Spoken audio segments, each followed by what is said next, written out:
Chapter 1868. Yoon Shirshir smiled casually, but the corners of her lips curled up slightly. She replied softly, "Yes, I'm engaged." Hua Jin was stunned for a few seconds. What? He was stunned, and his eyes were blank. Yoon Shirshir turned her head and stared into his eyes. She replied seriously, "Yes, I'm engaged." Hua Jin was stunned for a moment before he laughed. "Are you kidding me? Do you think I'm you? Do I need to lie to you when I'm just joking around?" After that, she turned back and touched up her makeup in front of the mirror. There was a dead silence around her. After such a long period of silence, Yoon Shirshir was not used to it. She turned around in confusion and saw that Hua Jin was silent, staring at her without saying a word. "What's wrong?" Hua Jin frowned, but he could not say a word. He looked inexplicably lonely. "You look weird. What's wrong?" "Shirshir, are you really engaged?" Hua Jin still found it hard to believe, but his eyes were full of caution. Yoon Shirshir was a little defeated by him. She said helplessly, "Hua Jin, I'm really engaged. I'm not lying to you." Hua Jin's eyes widened. His lips moved, but he did not say anything. In the end, there was only silence. Her phone suddenly rang. Yoon Shirshir immediately went to the side to answer the call. "Hello." On the other end, Mu Yaja's deep voice was heard. "Are you still filming?" Yoon Shirshir smiled gently and explained patiently, "Yes, there's a scene today that needs to be res-hot. I've been busy with work recently, so there's been a delay. I'm back. I miss you a little. When are you coming back?" Mu Yaja's magnetic voice was very clear in the incomparably quiet room. Hua Jin did not have the intention of eavesdropping, but he could still clearly hear Mu Yaja's gentle words. It turned out that, was she really engaged? The man on the phone should be her fiancé, right? How could this be? He thought. Yoon Shirshir held the phone and gently coaxed, "Wait for me at home, okay? When I'm done, I'll go home." "Good. No matter how late it is, I will wait for you to come back." "Yes." A sweet smile appeared on Yoon Shirshir's face. She hung up the phone and returned to the dressing mirror. However, she saw that Hua Jin's face was strangely silent. His head was lowered, and his eyes were buried in the shadow of his forehead. She couldn't see what emotions were hidden in his eyes, but the lines of his shoulders were inexplicably stiff and cold. Yoon Shirshir's expression froze for a moment. "What's wrong with you? She was so energetic just a moment ago. Why did she suddenly become obedient and quiet?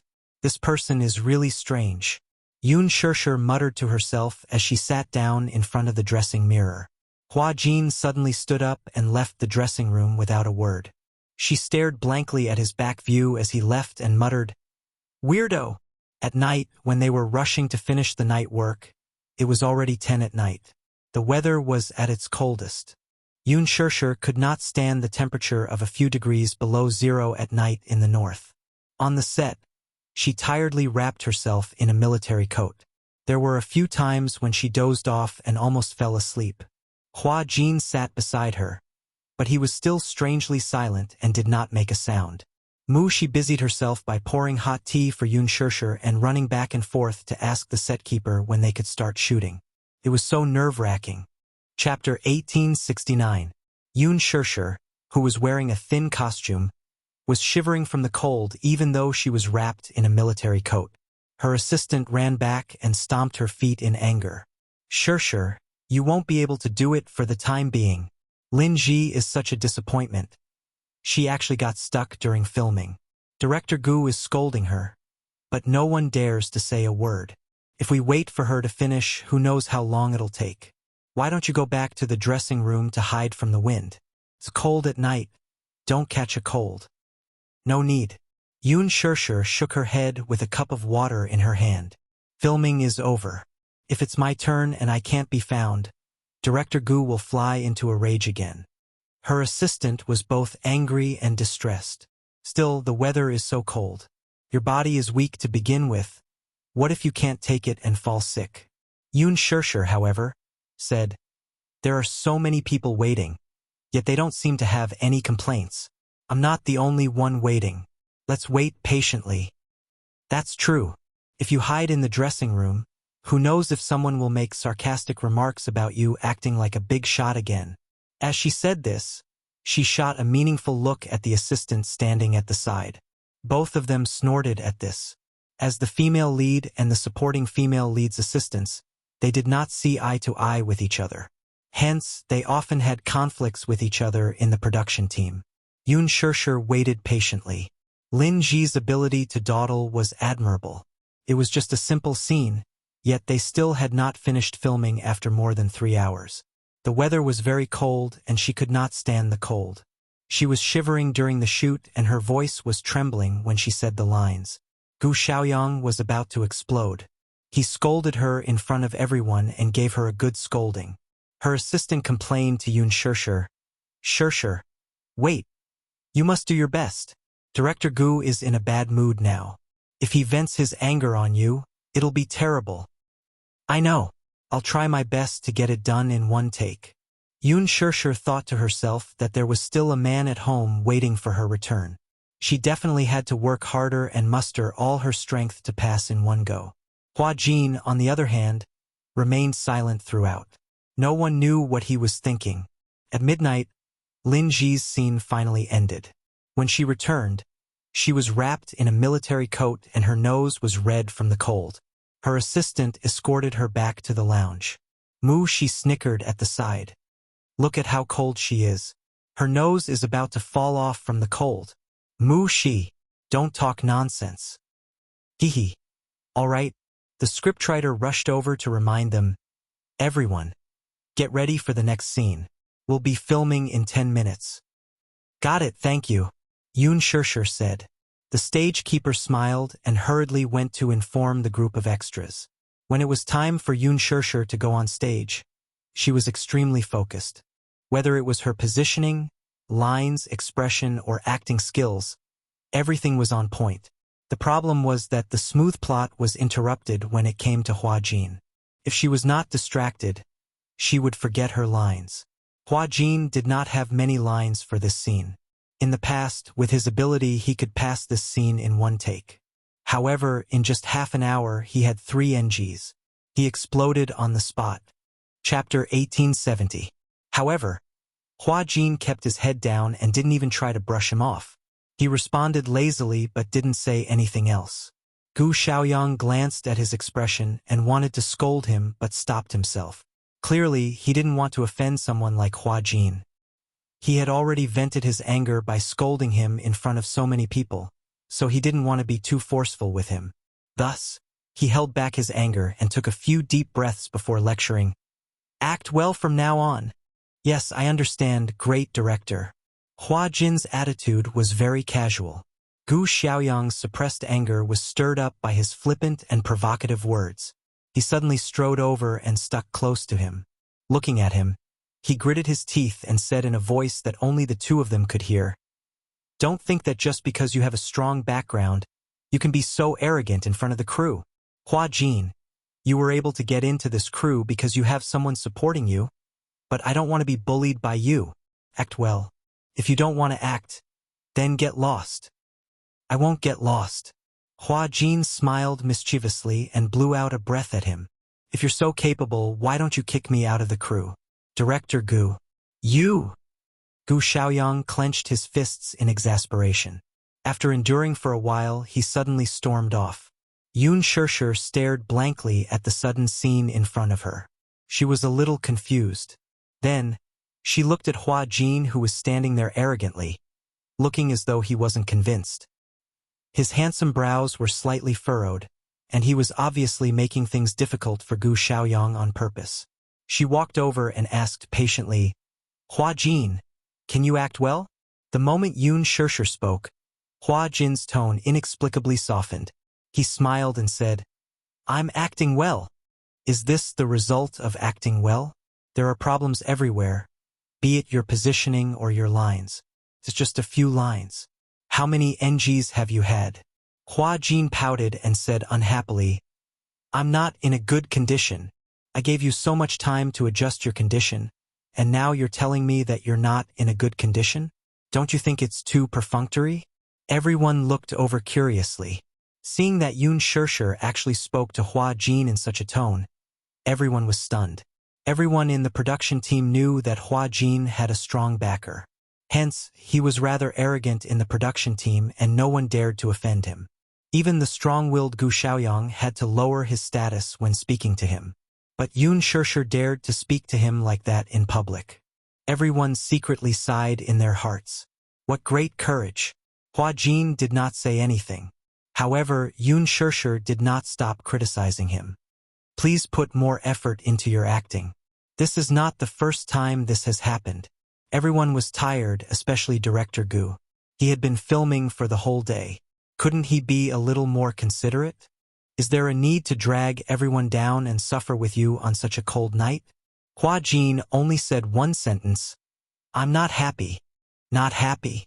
Yoon Shirshir was so angry that she laughed. If you're not happy, you want everyone to suffer with you? Hua Jin, aren't you a little too selfish?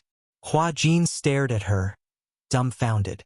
Then, he suddenly said in an extremely strange tone, Shirshir, are you in a hurry to go home after filming? What? Chapter 1871. Hua Jin's tone was very strange.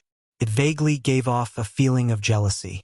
Yoon Shirshir did not understand why he would say such strange things and smiled coldly. Everyone wants to finish filming as soon as possible and go home to accompany their families. Hua Jin's eyes were filled with loneliness, but he laughed at himself.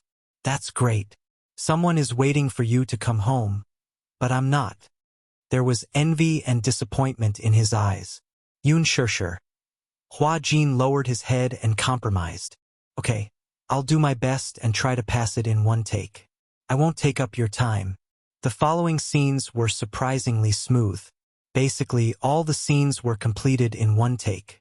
When Hua Jin was serious, his ability was jaw-dropping.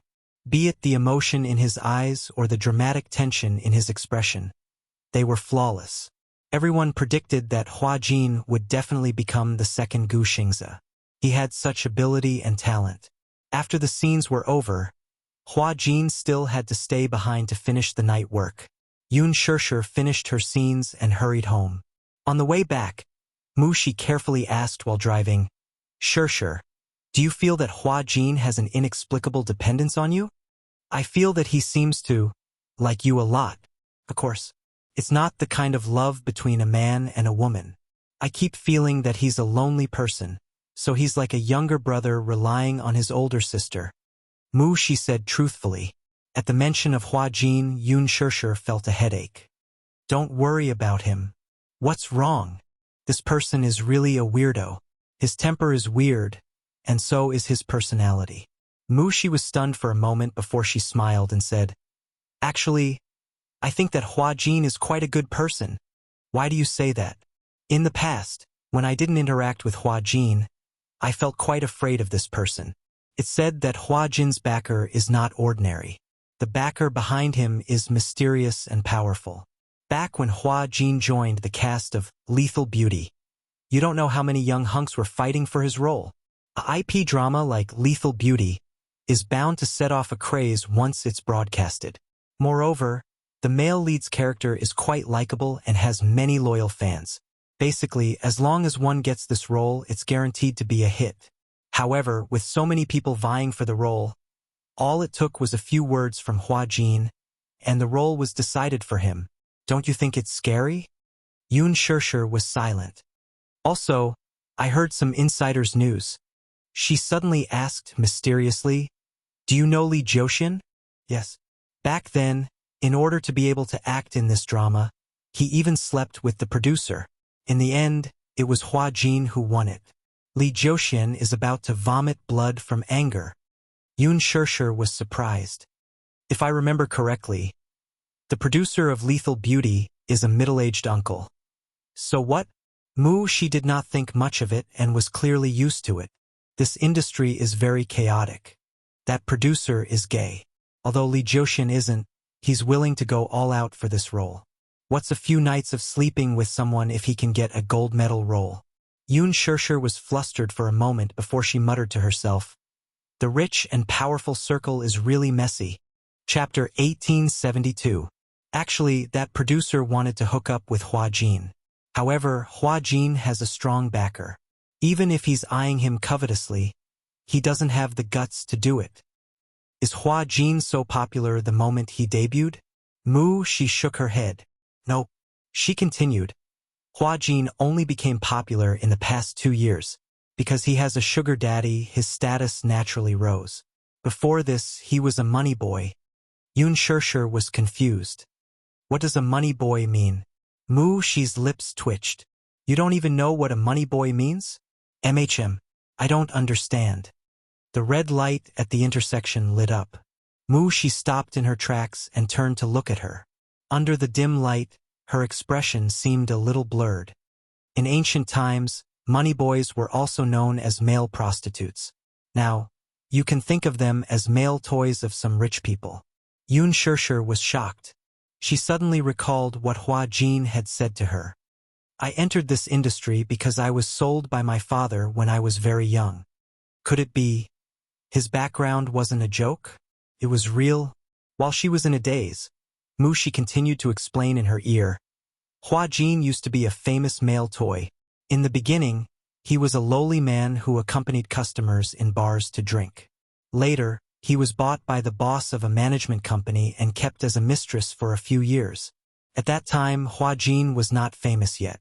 Although he was young, he was handsome and youthful. Many bosses liked this type of man, so he was considered a hot commodity and had been booked by many sugar daddies. Later, the boss of the management company saw that he was handsome and had a good face shape, so he gave him a stage name and tried to promote him as an artist. Who would have thought that after acting in a period drama, it would become so popular? He had also leaped up the ranks and became a popular actor in period dramas. Later, he was taken over by an even more powerful sugar daddy. He's really depraved, Yoon Shirshir said in disgust. She shook her head and sighed. Shirshir, what you're saying is wrong. In this industry, there are many times when you can't do as you wish. It's not like being kept or being depraved. Sometimes, even if you're unwilling, you have no choice but to submit in this world where the strong preys on the weak. Who would be willing to sell their body? Hua Jin probably lived an inhuman life in those years. I heard that Hua Jin seemed to have tried to commit suicide in the past. He cut his wrists in the bathtub, but he was discovered in time and was saved. Yoon Shirshir was stunned. However, after this sugar daddy's daddy, it's been different. This sugar daddy is so powerful that he even secretly dealt with a few of the people who used to torture Hua Jin in the past. Got rid with him. Yoon Shirshir was doubtful about this word. What do you mean by handle? She cleared her throat and said, That's what it means. She made a throat-slitting motion, vivid and vivid. Yoon Shirshir's face turned pale. How did this happen? This industry was darker than she had imagined. Chapter 1873. Otherwise, why do you think the entire production team doesn't dare to go against Hua Jin? Hua Jin is so arrogant and overbearing. Have you seen anyone who dares to stand up for him? She shook her head. No one dares to, except for you. That's why I'm very afraid of Hua Jin. When I first joined the production team, I didn't even dare to look him in the eye and practically avoided him. So what if she's beautiful? She's just like a poppy flower, beautiful but deadly. After a pause, she continued. But now, my impression of him has changed. You don't know this, but when you're not on set, sometimes the people in the production team will gossip about you. If someone dares to say anything bad about you in front of Hua Jin, he'll stand up for you. With him protecting you, no one in the production team will dare to criticize you, even if they hate you to the core. Take Lin Ji's assistant, for example. Do you think she'll dare to say anything about you? Yoon Shirshir fell silent. After sending her home, she drove off. Before she left, she did not forget to remind her, Shirshir, I'll pick you up at 8 tomorrow morning. You must wake up on time. Yoon Shirshir waved her goodbye and dragged her tired body home. Just as she opened the door, she was greeted by the warm light of the living room. Muyaja was sitting on the sofa reading the newspaper. When he heard the movement at the entrance, he looked up and smiled faintly. You're back. Haven't you rested yet? She thought that he was already asleep. It was already so late. It was 1 in the morning, yet he was still waiting for her in the living room? Yoon Shirshir's heart warmed. She originally thought that she would be greeted by a dark room, but she did not expect to see him still waiting for her when she opened the door. "How can I sleep soundly if you don't come back?" Wuxia said as he gently patted the sofa. "Come here." His summons made her feel like a summoned beast. She did not know whether to laugh or cry.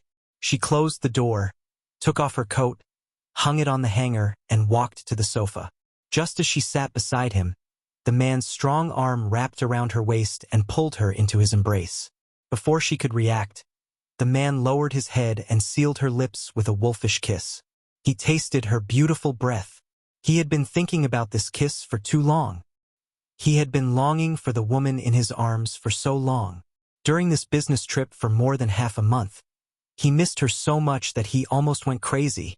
After they arrived in Luo City, Jiang Xin and Lu Jinyu were busy hunting for women. They were tortured by him, so naturally, they were busy looking for women to fill their emptiness. Wuxia was immersed in his work, but he could still hold himself back from not seeing her for a few days. For more than half a month, he didn't even know how he had endured it. "Don't go on business trips. Don't leave me for so long." Wuxia hugged her tightly, unwilling to let go. Since they got off the plane, he missed her so much that he did not feel sleepy at all. If she did not come back, he would not feel at ease at all. Otherwise, why did they say that absence makes the heart grow fonder? Lovers in love, not to mention half a month. Even if they were separated for 7 or 8 days, they would still miss each other so much that their souls would leave their bodies. Not to mention the long period of more than half a month. Yoon Shirshir missed him too. If it were not for the huge workload in the past half a month, she would not even know how to deal with this long night without him. Chapter 1874. He hugged her, and she hugged his waist in return, passionately responding to his demands. She even knew how to take the initiative to pry open his thin lips, entangling with his warm tongue, unable to part. She missed him too. She missed the warmth of his body. She missed the mesmerizing curve of his lips. Yoon Shirshir lingered on his lips. After a few flirtatious moments, she panted coquettishly and looked at his handsome and devilish face with her languid eyes. "Why are you back so late?" he said in a displeased tone. But his tone was full of indulgence and there was no hint of blame in it. Yoon Shirshir replied, "The filming took place very late and the weather was cold, so the progress was a little slower. Stop filming." As he rubbed against her ear, his breath smelled like orchids as he whispered these words. This was not the first time he had said this. Filming had taken up too much of their time together. He felt very dissatisfied. Yoon Shirshir looked a little guilty. She cupped his face and comforted him. "Aren't I back now? You're back so late and you're still speaking in such a self-righteous tone?" Wuxia's tone was unfriendly. His hand suddenly reached under her clothes and through the thick cotton coat. He easily grasped her softness. He leaned close to her ear and said in a threatening and flirtatious tone, "Tell me, how should I punish you?" "Hey!" Yoon Shirshir was angry and amused at the same time. She pushed his shoulder and said, "I'm only back a little late. Do you want to punish me?" I waited for you for 5 hours. Tell me, do you think you should be punished?" Wuxia's arrogant tone made the corners of her lips curl up even more. She hugged his shoulder and gave him a peck. She smiled sweetly and said, "My dear husband, is this compensation enough?" "Not enough." Yoon Shirshir kissed him again. "Then how about this?" "Not enough." "Then what is enough?" Wuxia sucked on her cheeks reluctantly and kissed her deeply. He persevered in exploring the sweetness between her lips. However, at this moment, only a kacha sound could be heard. The bedroom door was opened. Wuxia was the first to react. He looked up and saw Yu in his pajamas suddenly appearing at the end of the corridor. He looked at the intimate scene in the living room and was tongue-tied for a moment. There was a look of uneasiness on his little face. He stood there uneasily and wanted to retreat silently. However, when he saw Wuxia's gaze on him, he could not move his feet for a moment. "Ugh! D****. Yu helplessly covered his face. He was clearly speechless. What a coincidence. He actually caught his daddy and mommy being lovey-dovey again. How awkward. And this was not to mention it to God Tao's it telepathy. As long as daddy and mommy were being intimate, he would always appear coincidentally. He to Momo, you to mommy, and daddy to mommy. To mommy to mommy to mommy to mommy and mommy, and to mom to YY to daddy and daddy to mommy and momly to mommy and to momus. Would daddy think that it was premeditated? To daddy on purpose? He was innocent. He was not going to take the blame. You could not hide the awkwardness on his face. Yoon Shirshir turned her gaze and saw Yu standing there looking tired and embarrassed. She immediately wanted to get up and push Muyaja away. However, the next second, Muyaja pulled her into his arms domineeringly. Chapter 1875. Yu cleared his throat and pretended to rub his sleepy eyes innocently. He said righteously, "I'm thirsty, so I want to get some hot water to drink." Drinking hot tea is a good habit. Approved. Muyaja said calmly. Yu said politely, "Thank you, father, for your permission." Yoon Shirshir was speechless. Muyaja looked at him meaningfully and said, "After you've poured the hot water, drink it and go to sleep. Do you understand?" Yu exchanged glances with him. The father and son looked at each other with tacit understanding. One of them was using his eyes to say, "I'm busy with your mommy." The other was using his eyes to reply, "I understand. I'll avoid it." Yu nodded and smiled knowingly. "Got it." Then, without looking sideways, he rushed into the kitchen. Within half a minute, Yu returned with a cup of hot tea and walked into the bedroom without looking away. Yoon Shirshir was dumbfounded. Muyaja kissed her as a form of consolation. "Let's continue." Just as he said that, they heard a cough. The two of them turned around and saw Yu's little head popping out from behind the wall. Then, he reminded them kindly, "It's cold at night. Daddy and mommy should rest early too. Remember to strike a balance between work and rest." With that, he turned around and ran back into the room, slamming the door shut. Muyaja was speechless. Yoon Shirshir was speechless. This little clown. Muyaja smiled, but he was annoyed in his heart. Then, he carried Yoon Shirshir in his arms and strode into the bedroom. After entering the room, the man's ambition seemed to need no more concealment. He held her in his arms and led her small hand to his waist. Yoon Shirshir's face burned the moment she touched it. The man's urgency made it clear that he no longer had any patience. He was no longer willing to exchange pleasantries and wanted to get straight to the point. She wanted to dodge, but he was too strong and refused to let go of her hand. That place was already eyeing her covetously, causing her face to blush even more and her heart to beat faster. It was as if she had been dyed with top-grade rouge, causing her to be charming and moving. "What? You should like it very much." In his passion, the man bit her earlobe and said extremely heart-stopping words. Her face grew redder and redder, and she said shyly, "You don't talk nonsense, isn't it?" The man smiled evilly. The more shy she was, the more he wanted to take possession of her beauty. So he threw her on the bed, the tip of their noses touching, while pecking her lips and skillfully unbuttoning her clothes. "Just now, you also showed an impatient look. Why are you so reserved now? It's rare for you to take the initiative. I like it very much."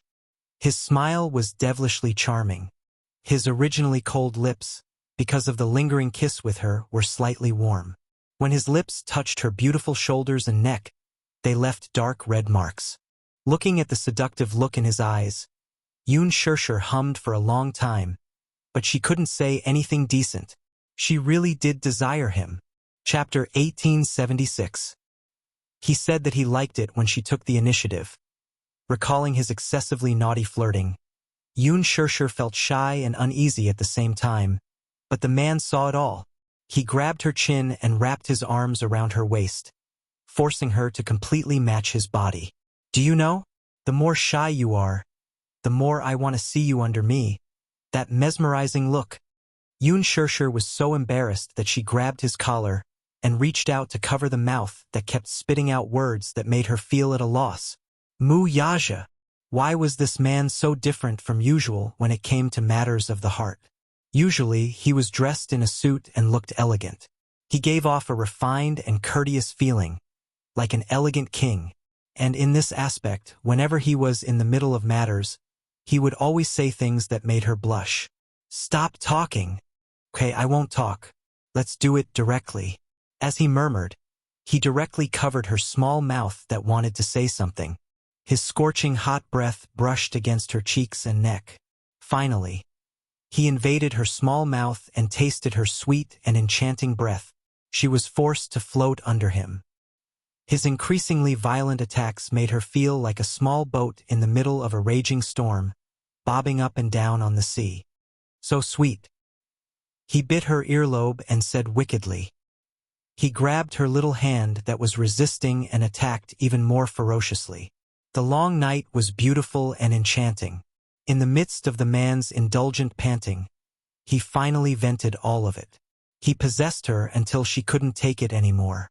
She cried and shouted that she didn't want it anymore. Then he hugged her waist and was willing to stop.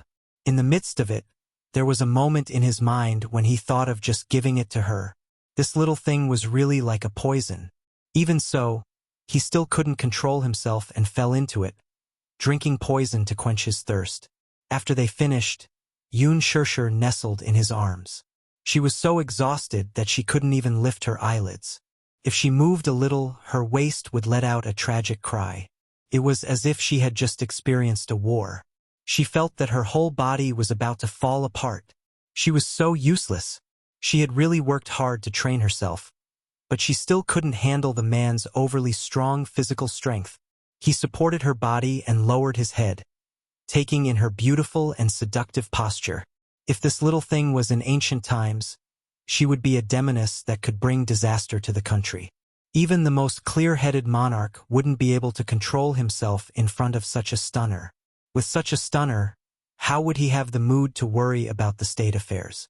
When he thought of it, he felt that he was a little like a fatuous monarch in ancient times who was obsessed with beauties. Mu Yaja smiled playfully and hugged her tightly, eliciting a soft gasp from her. "What's wrong?" "My waist is a little bit." "Why is it?" She laughed in exasperation. "You're still asking me?" "You're really," the man murmured, but his hands were very gentle, and he began to knead for her.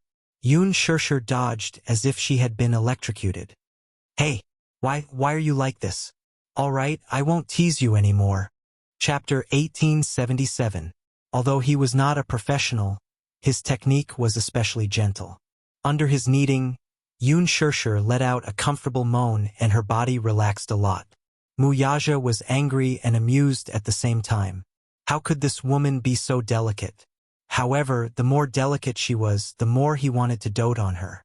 After giving her a massage, he carried her to the shower room and cleaned up the two of them, who were sweating profusely from the shower.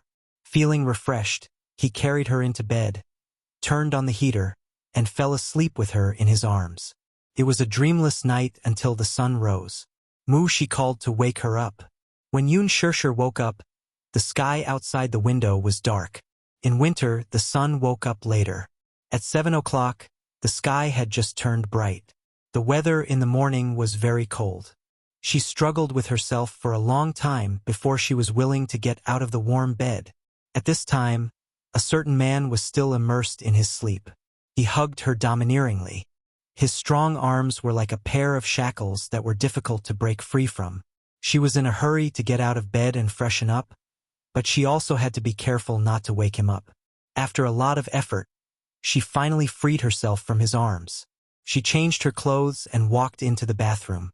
After washing up, she was ready to go out. Just as she opened the door, the man was sensitively alerted. Yoon Shirshir turned around and saw that the man's eyes were slightly open. "Where are you going?" The man's extremely hoarse voice sounded softly. Yoon Shirshir chuckled and walked to the bed. She squatted down and gently covered his forehead. "Wifey is going to work. Darling, sleep a little more." "So early?" Mu Yaja was a little dissatisfied. He woke up from his sleepiness and covered the back of her hand. There was a dangerous look in his eyes. "Why are you going to work so early?" I have to rush for an event. My schedule is quite full today, so I might be a little late when I come back. Wuxia narrowed his eyes. Qin Zhou, that D*MN vampire. This little thing's body was so weak, yet he could not bear to torture her. Yet he made her schedule so full. Courting death. I heard that the movie you starred in did well at the box office. Yes, that's why I received a lot of notices. He had already signed several contracts. Wuxia's gaze became increasingly dangerous. This Qin Zhou really deserved to die. Could it be that he turned a deaf ear to his words? Taking advantage of his absence, he arranged such a full schedule for his woman. Yun Shirshir didn't know what he was thinking. After being affectionate with him for a while, she hurriedly went out. As soon as she left, Wuxia picked up his phone and called Qin Zhou. Qin Zhou had just woken up, too. As soon as the call connected, Wuxia's voice, which was laced with anger, came through. You've arranged so many jobs for my woman, and she's always back in the middle of the night. Have you considered my feelings when you make her so busy? Qin Zhou woke up immediately.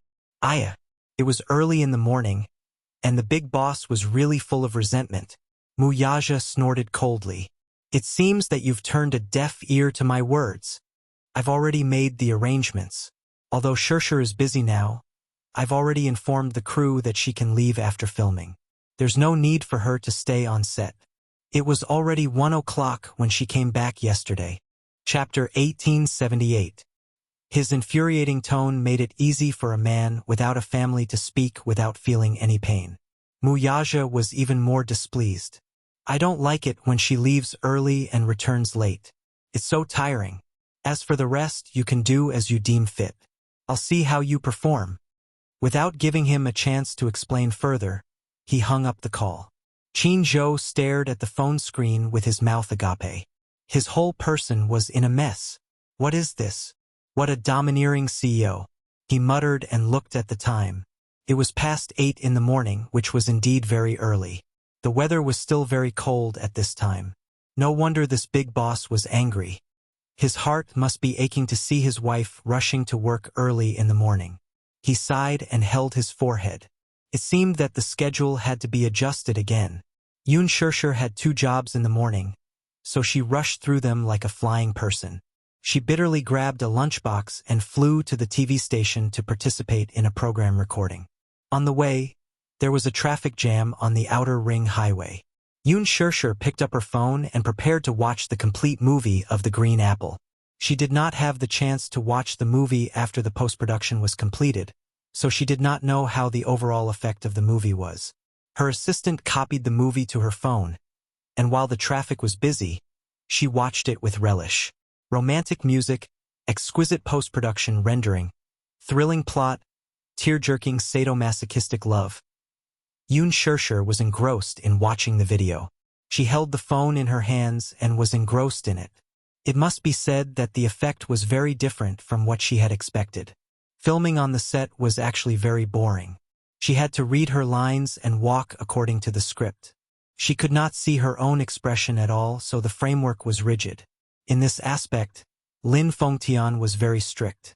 He had a good grasp of the movie, so in the script, be it her expression or lines, she had to act according to his design. She was almost like a worker, completing all the targets in an assembly line and completing the work. After filming, Yun Shirshir's heart was pounding. When it came to acting, it was actually quite different from the movie. In the past, when she watched movies, she would always be so immersed in the touching scenes. Tears would immediately flow out of her eyes. However, when acting, no matter how heart-wrenching the scene was, it was very difficult for her to immerse herself in the feelings. Sad emotions needed to be repeatedly brewed. When she really could not squeeze out tears, she would shut herself in a quiet little dark room and constantly imagine sad things. With sad music, she could grasp that feeling and return to the set to continue. However, after excellent post-production, the movie was different. When the scene came out, it was clearly a joyous scene during the filming. But in the movie, when the bridge was played, coupled with the heart-wrenching BGM, sadness filled everyone's hearts. Especially at the end, Yun Shirshir found it hard to control her sadness. and tears burst out of her eyes. When Wuxia saw this, she did not know whether to laugh or cry. Sure, why are you so disappointing? How could she cry while watching her own movie? I really admire you. Sure said awkwardly. Because it's very touching. Chapter 1879. Sure broke into a smile through her tears. Actually, I didn't notice it when I was acting, but when I watched it, after the post-production, this kind of sad emotion came out without any brewing. When other people watch their own movies, they laugh as they finish watching them. They even feel embarrassed after watching them. You, on the other hand, actually cried while watching it. Wuxia changed the topic and praised sincerely. Sure, your acting is really good. Do you still remember? Before the movie was released, many people doubted you, humiliated you, and looked down on you. But now, you've proven yourself with your capabilities. Your acting is really good. Xiaochuan's character has been vividly portrayed by you. Don't flatter me. I'm just speaking the truth. How can this be considered flattering? Wuxia smiled and then focused her energy again. After a long traffic jam, Sure finally arrived at the TV station and was almost late. Wuxia was so scared that she broke out in cold sweat. The recording of this show was very important to Sure. Because it was the TV station's variety show with the highest viewership ratings, it was inevitable that other celebrities would be unhappy with Sure for being late and would say that she was acting like a big shot. Gu Xingze was supposed to participate in this episode's recording. However, due to certain reasons that could not be announced to the public, Gu Xingze could not participate. Helpless, the production team could only replace him at the last minute. This person was no stranger to Sure. Li Juxian. Seeing Li Juxian, Sure was suddenly reminded of the gossip she had told her yesterday. When she thought of how Li Juxian was willing to sleep with the producer for the male lead of Lethal Beauty, she felt that this man was really degrading. In the past, she thought that Li Juxian's looks were outstanding, his acting skills were not bad, and his temperament was gentle and elegant. She did not expect him to be so unrestrained in private. It was really hard to imagine. Wuxia's gossip really destroyed her worldview. What 9 dragons playing with pearls? What deep water bombs? The chaos in the industry had caused her to keep a distance from any celebrities. Hence, in the dressing room, the moment her assistant left, Sure heard the other senior staff gossiping about her. Sister Meng, the newcomers nowadays are all very arrogant. Look at him, he's just debuted and has only starred in 1 movie. He's already so arrogant. She's the Phoenix girl that director Lin personally appointed. She comes from a high family. How can she be the same as us? So what if you're Lady Phoenix? She just debuted and she's already so proud of being the female lead. It's obvious that she's looking down on us small C-listers. Ha. People who became popular overnight were indeed different. However, who knew how she got the role of the female lead? It's not easy to be the Phoenix girl. She just debuted and already has such good resources. After that, those people deliberately lowered their voices and whispered to each other. Sure couldn't hear them clearly. However, even if he didn't hear it clearly, it wasn't hard to imagine how unpleasant those words were. She couldn't be bothered. Chapter 1880. Wuxia did not even need to think to know who these people were talking about. She coldly snorted and sarcastically said, "Why are you jealous of our Sure?" The few celebrities turned around and, upon seeing that it was her, sneered at one another. What has it got to do with you? It's a cat catching a mouse. Sure is our artist. If I don't care about you guys gossiping about her behind her back, who will? Crazy. Forget it. Sister Meng, ignore them. We've hit the nail on the head. So they're angry from embarrassment. Wuxia rolled her eyes, walked over, and slammed the teacup on the table with a loud bang. Her angry action shocked them all. What are you doing? You're jealous, aren't you? You're jealous that our Sure got the female lead role right after her debut? That our Sure proved her acting skills with her acting skills? And that our Sure's movie broke the 1 billion yuan box office? Aren't you? I'd like to ask who you're trying to annoy with your sarcastic words. Aren't you guys just bullying our Shusher for being good-tempered and letting you bully her? Her.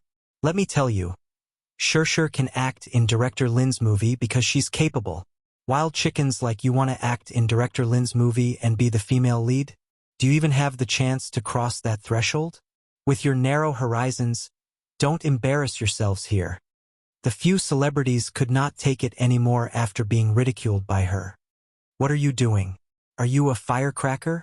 You can go off at the slightest touch. Are you crazy? Are you trying to find trouble with us? Who's interested in finding trouble with has-been artists like you? She sneered. I just find you guys especially pitiful. Look at your faces. You're the typical example of sour grapes. You even said that our Shusher is pretending to be pure and innocent, but why don't you take a look at yourselves? Going to Korea for plastic surgery is more like an assembly line product. Look at your hyaluronic acid faces. Do you think you can act it out? Don't think that you'll be famous just because you're in this industry now and have a sugar daddy. Acting still depends on your abilities. Her poisonous tongue was comparable to Qin Zhou's. His cunning and poisonous tongue made the faces of the few people turn white, making them feel embarrassed. One of the more experienced artistes suddenly jumped up from her seat and arrogantly walked in front of her. Her exquisitely painted face was like a Barbie doll, and a pair of eyes stared fiercely at her, as if she wanted to eat her up. Amazing! Even a small assistant nowadays is so rude. Who do you think you are? How dare you stand in front of us and criticize us? Are you looking for a beating? Her face was full of menace. Chapter 1881. For someone like you, it's better not to think about entering the entertainment industry. Instead, you should think about how to hook up with a rich and foolish sugar daddy and quickly pursue your dream of becoming a rich man. The artiste whom Wuxia was mocking was indeed a bar hostess. After obtaining a sugar daddy, she pestered her way into the entertainment industry and went for plastic surgery to get some resources. She had some fame, but she was only half famous. Even in this variety show, she was only invited by the production team to fill in the numbers. That person's face turned green and white, and she could not spit out a word. It must be said that where there were women, there would be war. Moreover, the entertainment industry was a place where beauties gathered. If one had to use a word to describe it, it was similar to the imperial palace in ancient times. Many artistes were like concubines in the harem. Those who were beautiful would naturally have a bright future. Those who were not beautiful would grit their teeth and go for plastic surgery to see if they were fated to be famous or not. Take this person who was called Sister Meng by the younger generation, for example. She had an angelic face, but she was not fated to be famous at all. She acted in a few shows, but they were neither hot nor cold. Those who had a bleak future were like those concubines who had fallen out of favor in the harem. They were banished to the cold palace and disappeared without a trace.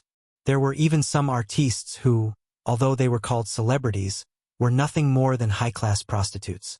They indulged in a life of luxury and forgot everything. Wuxia especially looked down on such people. Before entering the entertainment industry, she had always thought that celebrities were like male gods and goddesses. However, when she really entered the industry, she realized that, although they were glamorous on the surface, they were actually foul in private. This person called Sister Meng was so angry that she could not speak for a moment. Wuxia continued to mock her. Envious of our Shusher, what's the use of being jealous? If you're indignant, why don't you do it too? If you're so capable, come out with a movie that breaks 1 billion yuan at the box office. Let's see you in a different light. You, *tch. Shut up. The heated argument alerted Yun Shusher and, at the same time, the show's producer. The producer walked over. When he saw Wuxia, he smiled at her. The production team used to have a deep relationship with Gu Xingzi, so he was familiar with her and knew that she was a lady who did her job. He then looked at the ashen faces of the artistes and frowned. What are you doing? What's going on? Producer Lee, it's like this. Wuxia explained to them what had happened earlier. Sister Meng panicked and opened her mouth to explain. Producer Lee waved his hand and interrupted her. Backstage, there's so much media waiting for you, and you're still arguing? What a bad temper. Wu Mengjie, I'm warning you. If you still want to go on the show, shut your mouths. Otherwise, don't say that I didn't warn you if you don't perform well and get humiliated in front of the public. With that, the producer gave a few more instructions to Mu Shi before turning around to get busy. Wu Mengjie was so angry that her chest heaved up and down violently. She had nowhere to vent her anger, so she said sarcastically, "Having a background is really different. Even the producer is taking such good care of you. Bitch. If you have the ability, you should do the same." Wu Mengjie felt suffocated and uncomfortable all over. She glared at her fiercely and left the dressing room in her high heels. A few of his followers immediately chased after him. Chapter 1882. Yun Shirshir was dumbfounded at the sight. Seeing her dazed expression, Mu Shi asked in confusion, "Shirshir, what's wrong? Why do you have such an expression? You're so strong. I didn't expect you to have such a sharp tongue." She stuck out her tongue, not knowing whether to laugh or cry. "What?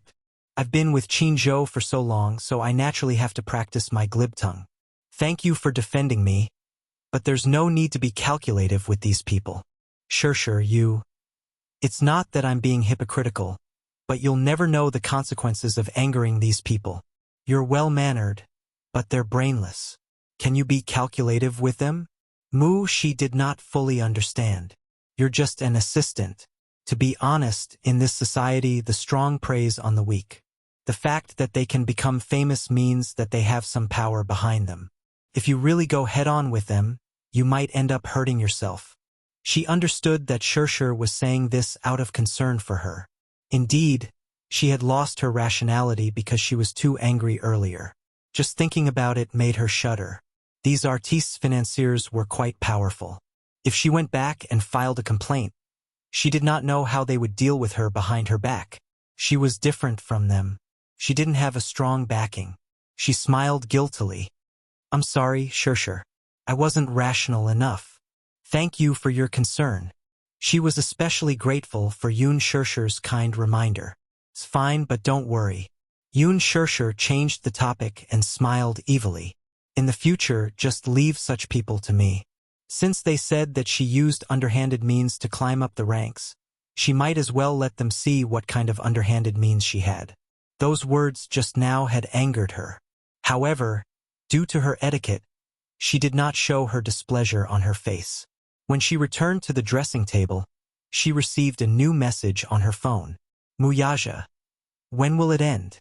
Yun Shirshir replied, "Filming ends at 4 p.m. Half a minute later, a reply came. "Which TV station? I'll pick you up." It was just a simple sentence, but it was filled with love and sweetness. Yun Shirshir smiled and replied briskly, "Yasin TV station." Generally speaking, a variety show's broadcast duration was only around 90 minutes, but in reality, the recording process was extremely long. After the 4-hour-long recording ended, Muyaja had already rushed to the underground parking lot and was waiting quietly. Yun Shirshir appeared on time. After getting into the car, she hugged his shoulder and planted a kiss on his cheek. "Hubby, you've worked hard." It was a warm nickname, but it was Muyaja. His thin lips couldn't help but curve into a doting arc. "Are you hungry?" he asked gently as he gazed at her face with watery eyes. Yun Shirshir rubbed her deflated tummy and grumbled, "Of course, I'm hungry. I just ate a little for lunch." "What did you eat?" "Lunch." Yun Shirshir had an indescribable look of resentment on her face. "I took a few bites and rushed to the next trip." "Why are you in such a hurry? You have to eat your fill for lunch." "Because I'm afraid that I won't be able to make it in time for the recording." "If you can't make it in time, let them wait. In the future, you're not allowed to work without a full meal. It's easy to get stomach problems from hunger." Such a domineering tone was his usual style. Yun Shirshir didn't know whether to laugh or cry. Chapter 1883. Muyaja rubbed her fringe lovingly and tucked a strand of hair that had fallen to the corner of her eyes behind her ear. "Where do you want to eat tonight?" Yun Shirshir licked her pink lips and suddenly suggested, "Why don't we go for Western food? I suddenly feel like eating fried steak." "Okay." The car slowly drove out of the parking lot. At the exit, Wuxia drove so fast that he almost collided with a speeding Mercedes-Benz. The car braked and steadied itself. Yun Shirshir was shocked. She saw that the car was about to collide with the car. Fortunately, Wuxia controlled the car well. Coupled with the car's high performance, he managed to stop the car in time. A woman alighted from the Mercedes-Benz. Yun Shirshir took a closer look and her face suddenly turned cold. What was the saying again? Enemies were bound to meet on a narrow road. The person alighting from the car was Wu Mengjie, who had a fierce argument with Mu Shi in the dressing room. The moment she alighted, she nervously walked to the front of the car to take a look. Thinking that they had collided, she heaved a sigh of relief when she saw that there was no sound. She was scared. This Mercedes-Benz was an imported sports car. Every time a layer of paint was chipped, they would have to import parts from abroad to repair the car. It was very expensive. Thinking of this, Wu Mengjie felt a lingering fear in her heart. She stormed up to Mu Yaja's car and angrily knocked on the window. Do you have F***king eyes? Do you know how to drive? Why are you driving so fast? Are you rushing to be reincarnated? Yun Shirshir's face turned colder. This Wu Mengjie was reserved and humble in the show. When she smiled, she was as elegant and noble as a goddess. She was beautiful and moving. She did not expect that she would be so shrewish and uncultured when off camera. It turned out that one could not judge a person by their appearance. She looked bright and beautiful, but who knew what kind of disgusting person she was in private? Mu Yaja lowered the window expressionlessly and turned to look at her coldly. Wu Mengjie was stunned when she saw him. What a handsome man. Is he a celebrity idol? But she had been in the industry for so long, and she had never seen such a handsome person. His deep eyes, exquisite facial features, and handsome silhouette made him look like a god. When people see beautiful things, they will always be fascinated. However, when she saw Yun Shirshir sitting in the front passenger seat the next second, she was even more surprised. Why are you here? Yun Shirshir asked coldly. Why can't it be me? You. Wu Mengjie looked at Mu Yaja and then looked at Yun Shirshir. For a moment, she was a little confused. Her gaze suddenly fell on Mu Yaja and Yun Shirshir's tightly intertwined fingers. Even though the two of them were sitting in the car, they were still tightly holding hands.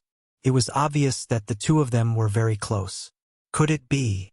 Who is he? Wu Mengjie narrowed her eyes, eager to explore the relationship between this handsome man and her. Yun Shirshir suddenly smiled deeply and said, Didn't you say that I was able to become famous because I had a sugar daddy behind me? As she said this, she glanced at Mu Yaja and smiled lightly. She said generously, This is the sugar daddy you were talking about. Sugar daddy? When Mu Yaja heard this, his gaze turned cold and sharp in an instant. When Wu Mengjie heard this, her mind went boom and instantly exploded. What? This ridiculously handsome man was actually her sugar daddy? How was that possible? But looking at the intimacy between the two of them, Chapter 1884.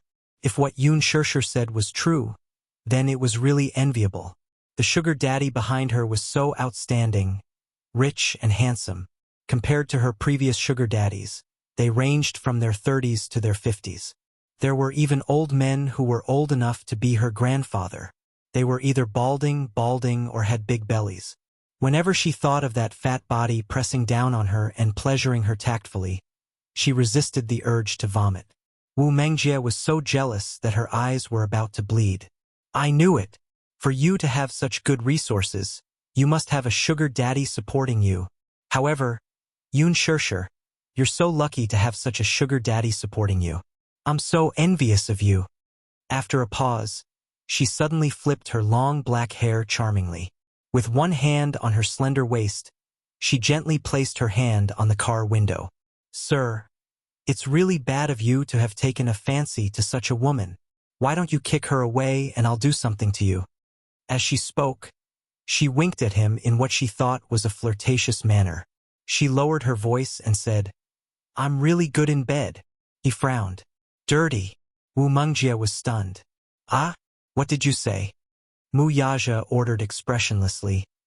Take your dirty hand away. After that, without waiting for her to react, He pressed a button to roll up the car window. Wu Mengjie was caught off guard, and her hand was caught by the car window. She yelped in pain. Mu Yaja stepped on the accelerator, and the car sped away, almost brushing against her body. She was hit hard by the speeding car, and she fell to the ground with a face full of mud. Wu Mengjie stood up and stomped her high heels angrily. What kind of person is he? He's blind to have taken a fancy to that kind of white lotus. As she said that, she still felt that it was a pity. If she could have such a handsome sugar daddy, she would wake up laughing in her dreams. Who was that woman just now? After the car drove out of the car park, Mu Yaja asked plainly. A C-list celebrity. Yun Shirshir glanced at him and suddenly said half-jokingly, "My husband is so charming. Someone actually dares to openly seduce you in front of me. Tell me, should I be angry? She can't compare to you, not even a hair on your head." Mu Yaja obviously didn't like her joke. He pinched her hand so hard that it hurt. "Hey, you can't take revenge on me like this." Yun Shirshir protested softly. "Did she bully you? If she bullies me, are you going to stand up for me?" Yun Shirshir said with a smile. Mu Yaja frowned, but he didn't seem to be joking with her. "Answer me, did she bully you?" "Hubby, you're so stupid. It's obvious that your wife is being bullied outside. She scolded me for a long time in the makeup room. I don't like her." After a pause, she said aggrievedly, "She's also an artist under Huanyu. Hubby, your wife is being bullied outside. Are you going to stand up for me?" Mu Yaja was speechless when he heard that. As the lady boss of Huanyu, you're actually being bullied outside by an artist under your management. What should I say about you? Yun Shirshir was silent. Since when was she the lady boss of Huanyu? That's right. Her husband was the big boss behind Huanyu. In that case, wouldn't she be the lady boss of Huanyu? =__==. Chapter 1885. Yun Shirshir poked her fingers in embarrassment. Mu Yaja caressed her lowered head and snorted. She doesn't have eyes. I'll issue a blacklist order tomorrow to freeze her. Yun Shirshir was amused by his protective attitude. She clapped her hands and cheered. Hubby is mighty. How shameless.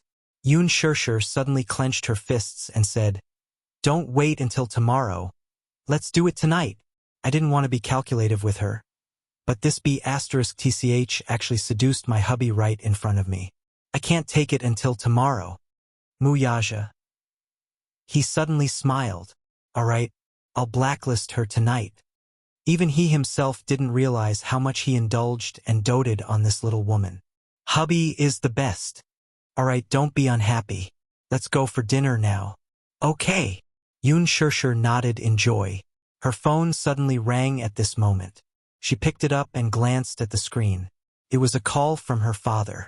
When the call connected, she heard Yun Yeching's uneasy voice from the other end. Shirshir, where are you now? Are you busy? Dad, I'm about to go for dinner. I just finished work. Come to the police station on Shifeng Road now. His voice was extremely hoarse. Usually, when he heard that she had just finished work, he would ask about her well-being. No matter how important the matter was, he would ask her to have dinner first. However, today's Yun Yeching's tone was extremely urgent. Yun Shirshir was stunned. Police station? Dad, what happened? I don't know what's going on, either. I just received a summons from the police station and just arrived. Come over right now. Okay? After hanging up, Mu Yaja seemed to have detected something unusual about this call. He asked curiously, What's wrong? Dad wants me to go to the police station now. It seems to be something important. Police station. Mu Yaja frowned in surprise. Where is the police station? Shifeng Road. All right. Mu Yaja turned the car around and sped toward Shifeng Road. By the time they reached the police station, Yun Yeching was already sitting on the bench. He was fidgeting uneasily as he rubbed his palms together. It was apparent that he was at a loss as to what to do. Yun Shirshir walked over, put her hand on his shoulder, and asked with concern, Dad, what's wrong? Yun Yeching raised his head and looked at her face. He wanted to say something but stopped himself. When he turned around, he saw Wuxia, who had parked his car, slowly walking in. "Hello, uncle." Wuxia called out politely. Yun Yeching hurriedly nodded his head and curled his lips into a smile, but no matter how hard he tried, his expression remained ugly. "Sure, the police station called me and said that there's a corpse they want me to identify. I was shocked when I heard it and thought that something had happened to you. When I rushed to the police station, I was told that the corpse had been dead for a long time. I don't know what's going on." Yun Shishir was stunned. "A corpse?" "Yes." Yun Yeching nodded, his throat moving a little. "I heard that a fisherman found it when he was out fishing. At that time, the corpse was already badly decomposed, so it was impossible to identify its face." Yun Shishir asked suspiciously, "When did this happen?" Chapter 1886. The body was salvaged half a month ago. However, because the decomposition was too serious, the autopsy report has been delayed and has not been released. Yun Shishir and Wuxia looked at each other suspiciously. Since there's no autopsy report, the identity shouldn't be confirmed yet. Has the DNA test been done? Yun Yeching shook his head blankly. "We don't know yet."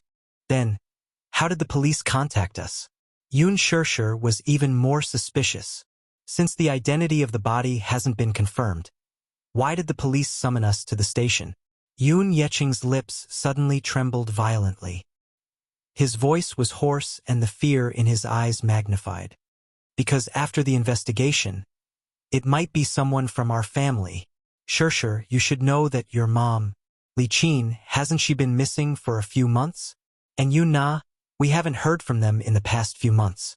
I always thought that they had run away from home. This time, the police summoned us to identify the deceased's belongings and clothes to see if we can find anything. On tenterhooks right now. They had been husband and wife for decades." Yun Yeching once hated Li Qin to the core, but it was impossible to say that he did not have any feelings for her.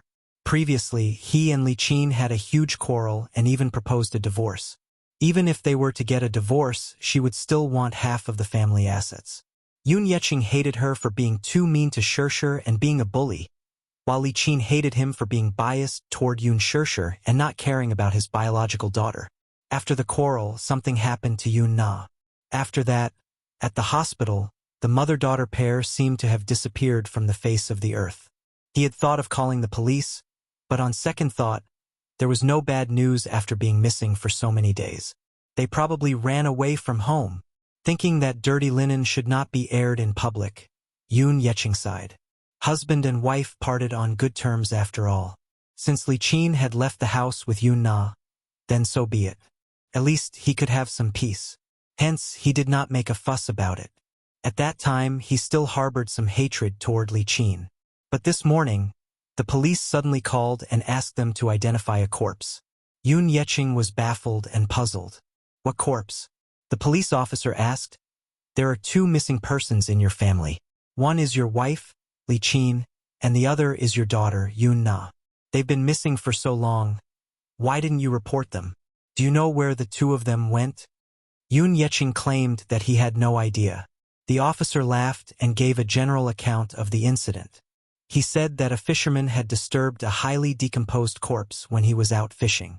He heard that the corpse was salvaged from the waters of East Harbor. From the preliminary autopsy results, it was suspected that it was a homicide, so he was asked to identify the corpse. Furthermore, Yun Yeching was also listed as a suspect because he did not report his wife and daughter missing for so many days. Yun Yeching hurried to the police station. Due to an impromptu meeting, it had been delayed until now. He waited for an entire afternoon. Yun Shishir's face darkened when she heard this. Chapter 1887. That's unlikely, right? The more Yun Shishir listened, the more incredulous she felt. She shook her head and said, "Mom and Yun Na have been missing for months. If they were killed, their bodies would have decomposed into white bones by now." "How? I've mentioned this before, too. However, the police said that the time of death hasn't been confirmed yet. Furthermore, the body was salvaged from the sea with heavy rocks tied to it. The body was also severely deformed due to the strong water pressure. Therefore, the initial suspicion is that the body sank thousands of meters underwater. Very few creatures can survive at such depths, and the body will take a year or even a few years to completely decompose. After a long period of time, the rope was immersed in the water and the body was slowly washed up by the sea. When it was salvaged, a third of the body was eaten by fishes. It was a horrible sight. Yoon Shirshir felt nauseous when she heard this. So, do we need to identify the body later? She asked. Yoon Yeching nodded solemnly. Yoon Shirshir sighed and sat down beside him. Mu Yaja glanced at the pale-faced Yoon Yeching and turned to pour him a cup of hot water. Uncle, drink some water. You don't look good. Yoon Yeching thanked him profusely, looking a little uneasy. Mu Yaja sat down beside him and patted his shoulder gently. Uncle, don't be nervous and don't think too much. Yoon Yeching shook his head helplessly. My mind is in a mess right now, so I'm not thinking too much. I'm just wondering who this body belongs to. Could it be Li Qin? Or Yuna? Yoon Yeching's heart wrenched at the thought of this possibility. There was a saying that even a vicious tiger would not eat its cubs. No matter how disappointing Yoon Na was, she was still his flesh and blood. No matter how much he hated her, it was an indescribable pain to see his child die before him. Yoon Yeching rubbed his hands and lowered his head without saying a word. He sat in his seat and appeared to be calm on the surface, but his heart was in turmoil.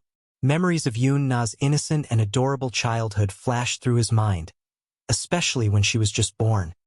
He held her in his arms, and that kind of tender love and pride. He prayed in his heart that the corpse that was retrieved was not his wife or Yoon Na. Although they had done many foolish things in the past, they did not wish for the corpse to be any of them. How could Yoon Shirshir not have mixed feelings? She thought that they had gone missing because they had left home without saying goodbye. Who would have thought that his whereabouts were unknown, and that he might have died in a bizarre manner? Was it fished up from the sea?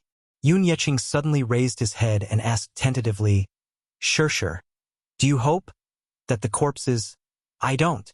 She knew he wanted to ask that, but her answer was that she didn't want to. Yoon Yeching nodded and smiled in relief. I thought you hated her. Dad, hate is hate. But I'm not so cruel as to kill someone just because I hate them. Mu Yaja raised his hand to look at his watch. It had been an hour since they arrived, but the police still hadn't come out to greet them. The excessive neglect made him a little unhappy. Thus, he dialed a number and walked to the side to give a few instructions. Not long after, the police chief rushed over, looking travel-worn. Chapter 1888. Chairman Mu. How do you do? Why are you here? I'm truly ashamed of my lack of hospitality. The old chief smiled and raised both hands, intending to shake hands with him. Mu Yaja stood at the same spot with his hands in his trousers. He glanced coldly at the pair of hands that the man had extended to him, but his face remained cold and detached. He had no intention of shaking hands with him. It was as if he was stingy with basic greetings when it came to the old man. The old bureau chief was stunned. His hot face was stuck to a cold butt, and his nose was covered in dust. He was a little embarrassed. He looked down at his hands and realized that his fingertips were stained with dust. He quickly wiped his hands on his clothes and smiled. Chairman Mu, I'm sorry for the neglect. Please don't take it to heart. Only then did Mu Yaja gently shake his hand. Even so, his fingers did not curl at all. It was just an empty grip for a moment before he retracted his hand. However, the old director was already very satisfied. He was happy to shake hands with the rumored cold and arrogant CEO of Dishing Financial Group in front of everyone. It was a great honor for him, and he was very satisfied. Mu Yaja was already giving him a lot of face. The old bureau chief had been in a meeting at the headquarters when he received a call from his superiors. He knew that a distinguished guest had appeared in the bureau under his jurisdiction. He immediately reported it to the headquarters and rushed back in a hurry without having time to continue the meeting. Chairman Mu, I'm really sorry. I was in a meeting at the headquarters earlier, so I didn't know you were coming. It's just that, Chairman Mu, is there anything I can help you with? The old chief asked cheerfully. Yoon Yeching, who was standing at the side, was frightened and surprised at the same time. More than that, he felt that the old chief was too snobbish. He stood at the side and asked a few questions, but the old chief ignored them all. Instead, he asked about Mu Yaja's well-being. It was obvious that he did not care about him at all. Mu Yaja interrupted the old chief's greetings. My father-in-law received a summons from the police station to come and identify the body. He has been waiting here for an entire afternoon, but no one has come to give him an explanation. Whether it's identifying the corpse or cooperating with the investigation, you haven't even gone through the normal procedures. How busy is your bureau? His words were calm and indifferent, but they were filled with judgment. Breaking out in a cold sweat, he stiffly turned around to look at Yun Yeching, who was standing at the side. This ordinary-looking middle-aged man was actually the father-in-law of the Mu Group's chief executive. He suddenly felt as if an iron weight had fallen from the sky, causing him to feel dizzy and disoriented. Thus, the old chief immediately went up to Yun Yeching. His face bloomed like a flower as he asked politely, "My apologies. I'm sorry. Sorry to keep you waiting. I didn't expect him to be Chairman Mu's father-in-law. Haha, may I know your surname?" "My surname is Yun. How do you do, chief?" Yun Yeching suppressed his displeasure and greeted the man politely. "Excuse me, your bureau summoned me here. It said that a corpse was salvaged from the sea, and they need me to identify it." The old chief became serious at once when he said that. "A corpse? Has it been filed? I just received a call from your bureau, so I rushed over immediately. I don't know anything about the progress of the case, so I'm very anxious." Chapter 1889. With that, the old police chief led him and Yun Shirshir to the office. Mu Yaja followed behind. It was only when they entered the office that they realized that the police officers, whom Yun Yeching had imagined to be busy, were sitting in the office, drinking tea and joking leisurely. When they saw the old police chief enter, they immediately stood up straight and regained their serious expressions. "Hello, chief." Mu Yaja glanced at the noisy office and frowned. "It seems that your bureau is very busy. Busy drinking tea and chatting." The old police chief's face was full of embarrassment. He coughed, patted the table and said sternly, "Is this your work attitude when I'm not in the bureau? Are all of you very free?" Everyone was shocked and lowered their heads guiltily. They were so scared that they did not even dare to breathe loudly. In front of Mu Yaja, the old police chief pretended to reprimand this bunch of people. As for these people, which one of them did not know how to read people's expressions? From the old police chief's expression, they roughly knew that it was either a superior who had come to investigate or a distinguished guest. They were very cooperative in putting on a show. This old gentleman received a summons from the bureau to come over to identify the body. "Who's in charge of this case? Step forward." A young police officer stepped forward. "Excuse me, are you Mr. Yun?" Yun Yeching glanced at him and felt angry. He had been sitting on a bench outside the door for a long time, yet the person in charge of the case was laughing and joking inside. How could he not be angry? "Yes." "Oh, I'm sorry. I was busy just now and only had time to take a sip of tea. How about this? Come with me. I'll bring you to identify the victim's clothes and belongings."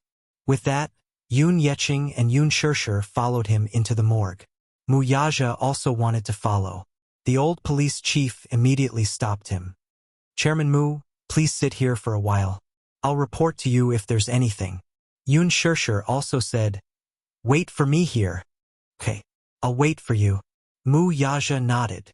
"If you're hungry, you can go and have dinner first. Remember to call the two little guys and tell them that I may not have time to have dinner with them." "Okay, don't worry." Yun Shirshir nodded and followed him. The body was in the autopsy room. Because it was involved in a murder case, the body could not be brought back for burial. After entering the autopsy room and putting on masks and sterile gloves, the police officer led them to the display room. Opening the box, one of the bags was filled with personal belongings collected from the scene where the body was found, and the other bag was filled with the victim's clothes.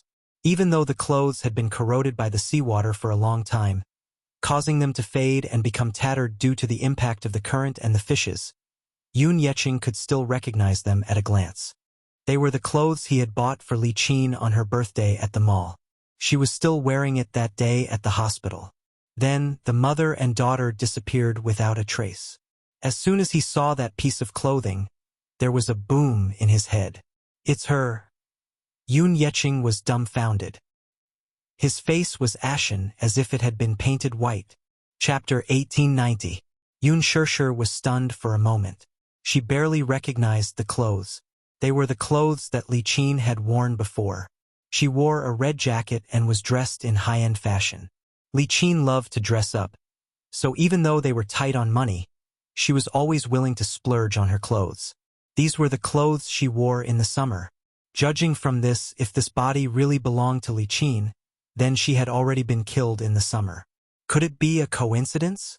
Yun Shirshir was still in disbelief as she raised a guess. There are some personal belongings of the deceased here.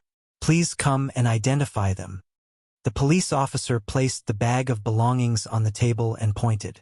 A watch, a black wallet, an earring, a gold ring, and a jade bracelet. Yun Shirshir and Yun Yeqing walked over. Yun Yeqing stretched out his trembling hand and sorted out the items.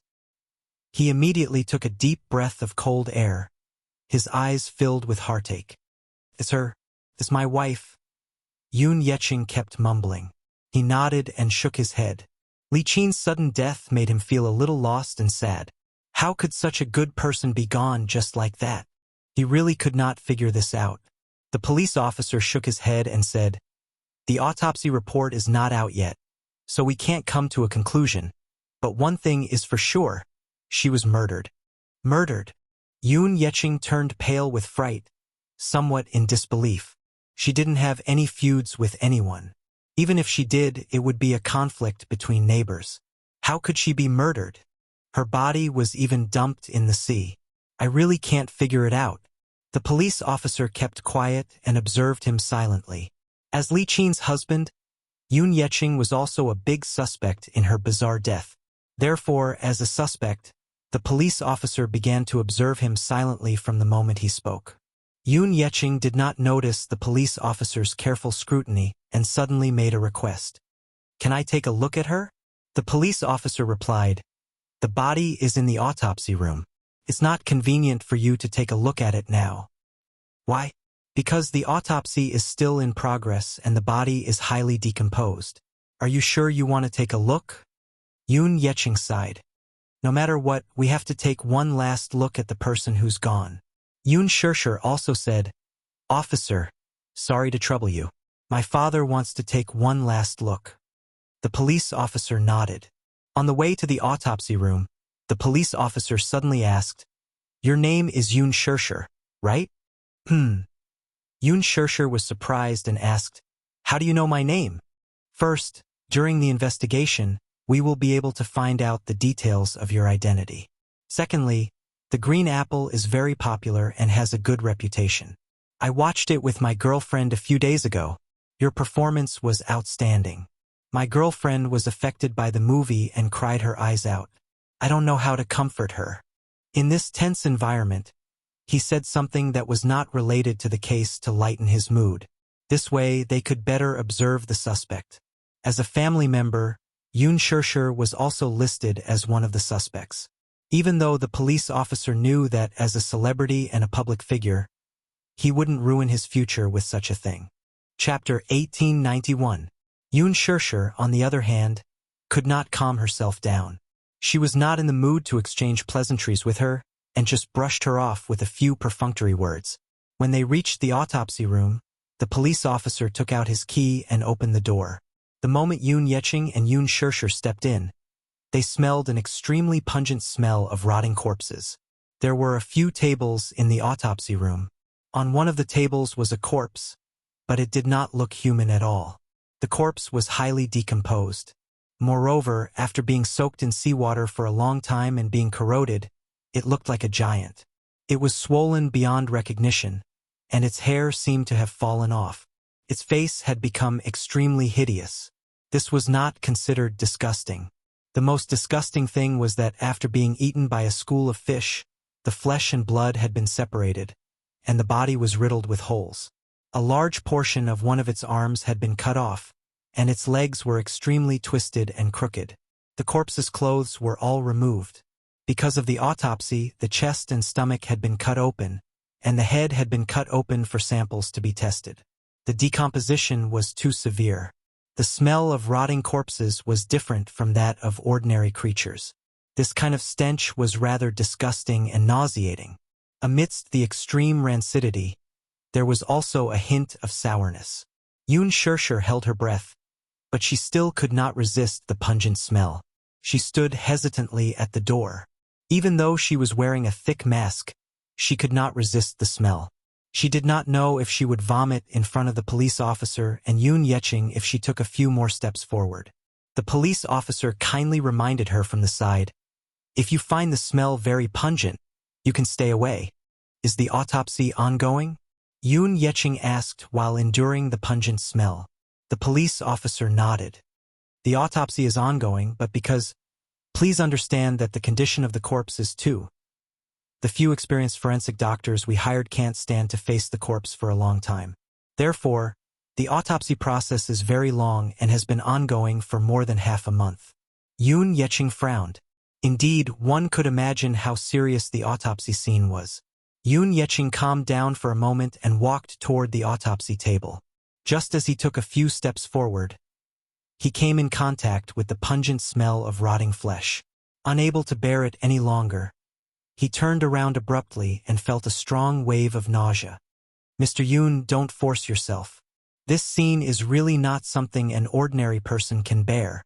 Yoon Yeching waved his hand and walked to the side of the autopsy table. He lowered his head to look at the corpse and its ugly and hideous face.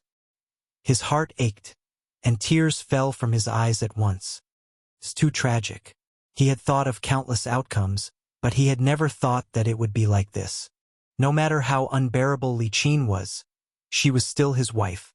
They had been together for so many years, but one day, she appeared in such a pathetic state in front of him. "Li Qin, who did this to you?" Yoon Shirshir immediately went up to support him and consoled him. "Dad, don't be sad. She's already gone." "How can it be gone just like that? And to die? Of all the things she shouldn't have done, she shouldn't have died such a miserable death." Tears streamed down Yoon Yeching's face. Chapter 1892. Yoon Yeching quickly agreed. Okay. When they reached the interrogation room, the police officer invited the couple in.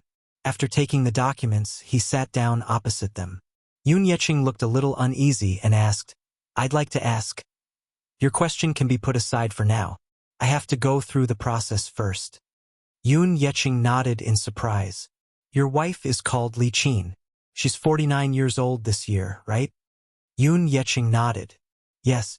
If she's still alive, she'll be celebrating her 50th birthday soon." "May I ask if your wife has any grudges with anyone before this?" Yoon Yeching replied, "I don't think so. She rarely has any deep grudges with others. Although her character isn't good and she often quarrels with others, I've never heard of her having any deep grudges with anyone." "How's your relationship with your neighbors?"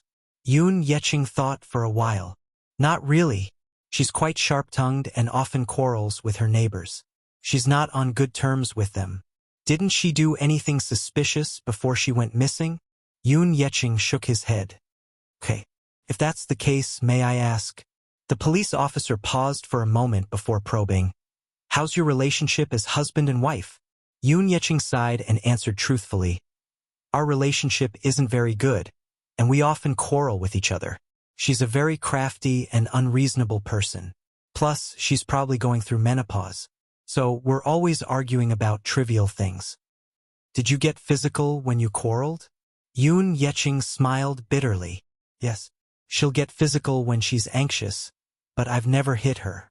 The police officer recorded this on the document and asked anxiously, "In that case, your relationship as husband and wife is very bad. You can say that." The police officer asked again, "Where was the last time you saw her? And when?" Yoon Yeching replied, "I can't remember the time, but the last time I saw her was in the hospital with my daughter. Your daughter?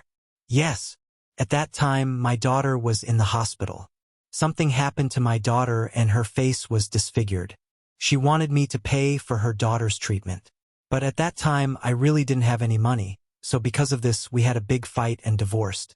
Later, when I returned to the hospital, the mother and daughter were gone. Mother and daughter? A sharp glint flashed in the police officer's eyes. Yes. My daughter, Yun-na, is also missing. We understand the situation. Your daughter and wife went missing at the same time. Yun Yeching replied agitatedly. That's what I wanted to ask earlier. My daughter is missing, too. But now, I don't even know where my daughter is. Nor do I know what's going on. He was afraid that Yun-na had also met with misfortune. This time, Li Qin's body was salvaged from the sea. But there was still no news about Yun-na, who he cared about the most. The police officer asked a sharp question. Since the person has been missing for so long, why didn't you call the police immediately? Yun Yeching was stunned. The police officer questioned him suspiciously. Logically speaking, when your wife and daughter go missing, as a husband and father, you should be very anxious. Chapter 1893. Yun Yeching shook his head and sighed again. At that time, I had a huge argument with her and it escalated to the point of a divorce. I had to leave the hospital because of something. When I came back, both mother and daughter were gone. I thought that she had left home because she was disheartened by the marriage, so I really didn't think of this possibility. If I had known, I would have called the police. Who would have thought that she would meet with an accident? The police officer nodded. After understanding the situation, he asked Yun Shishir a few more questions. After taking the statement and taking their fingerprints, Yun Shishir and Yun Yeching left the interrogation room. Muyaja was outside the door, talking to Yu on the phone. Just as Yun Shishir walked out, Muyaja ended the call. How's the identification of the body? He asked. Yun Shishir shook her head with a grave expression. It's her. She was already very indifferent to Li Qin. To put it bluntly, she really did not feel much when she saw Li Qin's body, but she was still a little dazed.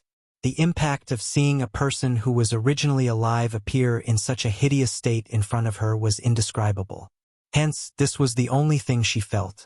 However, Yun Yeching was different. After all, they had been husband and wife for decades. Being separated by life and death was still an indescribable pain. Yun Yeching was in a daze from the blow. His mind was still a little muddled as Yun Shishir helped him to the bench. The old chief walked out and reported to Muyaja.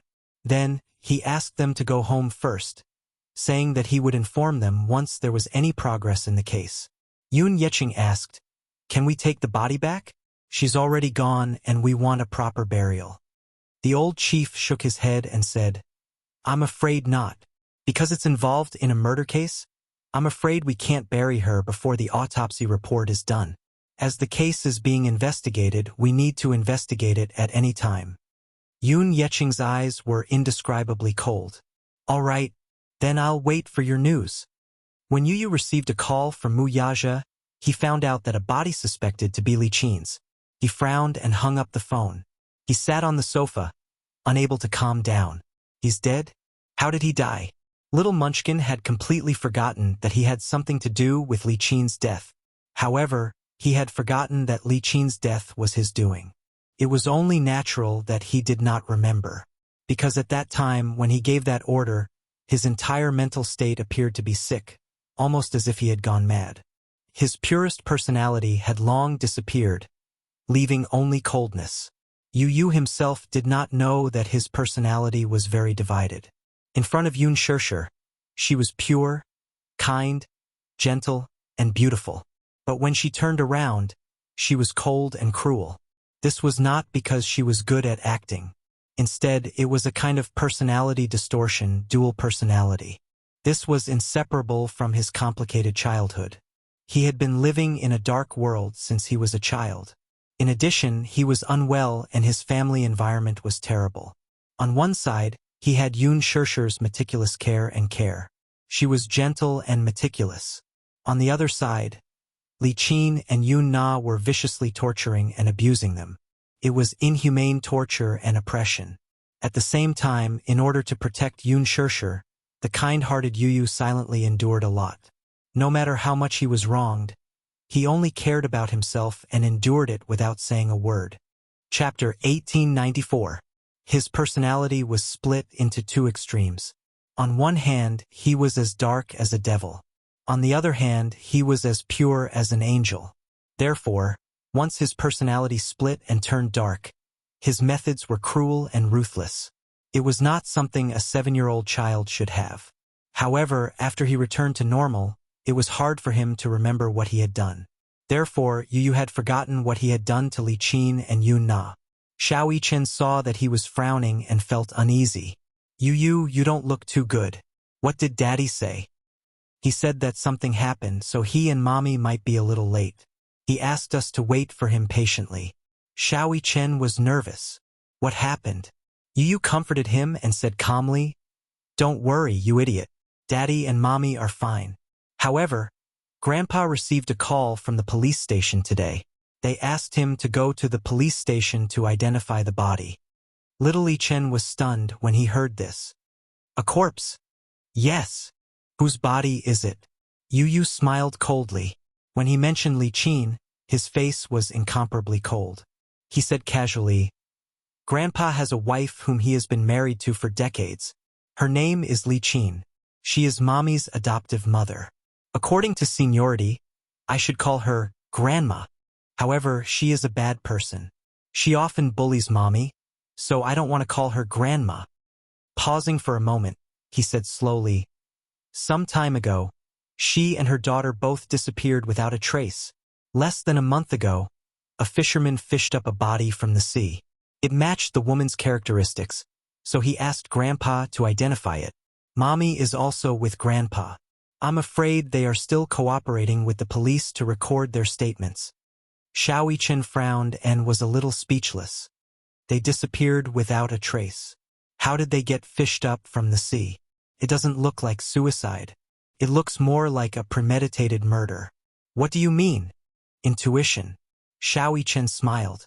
During his years in the special training camp, investigation was one of the most important subjects. Therefore, his consciousness and intuition were especially sharp. Yu was stunned. Xiao Yichen placed his hands behind his back and smiled at him. Then he slowly said, "Apart from my intuition, if I were to calm down and analyze the situation, I wouldn't have gone through so much trouble to jump into the sea. Think about it, the capital's coastal theme is the estuary where the Longping River flows into the East China Sea. If it was suicide, then she would have to take a boat to the East China Sea to complete the condition of suicide.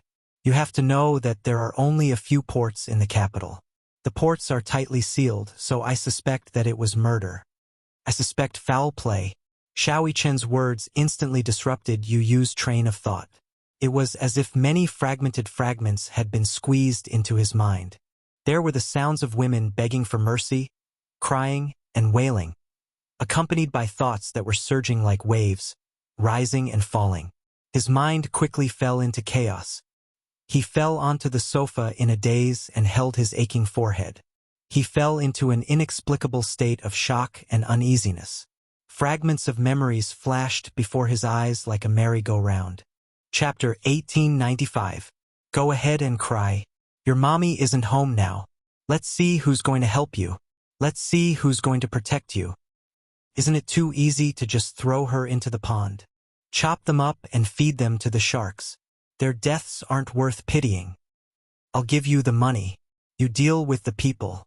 Do you understand? Agent Lee, give him the money. You don't be blinded by hatred. It was as if a fountain had instantly gushed out from the depths of his memories. It was the scene of Yun Na crying as she knelt before him and ceaselessly begged for mercy. You, it's Auntie's fault. It's Auntie's fault. Auntie was blind in the past. It's Auntie's fault. Auntie swears that I won't bully you anymore. And I won't bully your mommy anymore. Do you really want to kill us? I know that you're just scaring us. We were wrong. At the very least, for the sake of your grandfather, please let us live. Do you know? You're hiring someone to kill us. It's illegal. It's intolerable. Boo-hoo, You. I don't want to die. I beg you. Spare me. Her sharp and piercing cries kept ringing in his ears, pounding on his eardrums. Yu clenched his fists tightly and sat on the sofa. His entire body was unbelievably stiff. Xiaoyichen saw that he was in a terrible state and couldn't help but touch his hand. When his fingertips touched it, he suddenly realized that he was covered in cold sweat. Yu? Xiaoyichen called his name, but the little guy didn't react immediately. Yu, what's wrong? Yu suddenly came back to his senses. His eyes widened as he looked at Xiaoyichen's face in shock.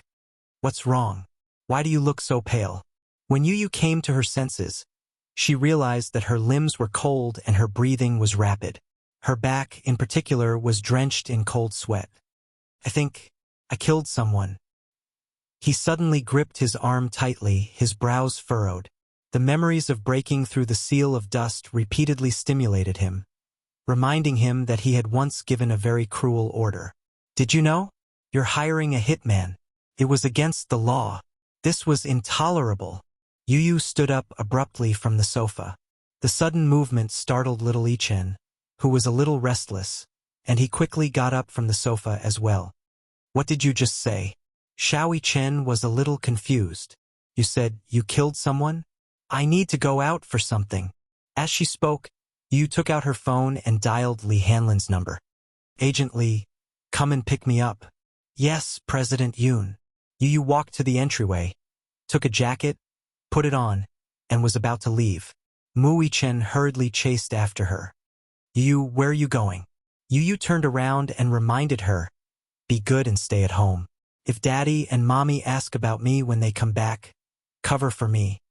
After she finished speaking, she slammed the door shut, leaving Xiaoyichen standing there in a daze.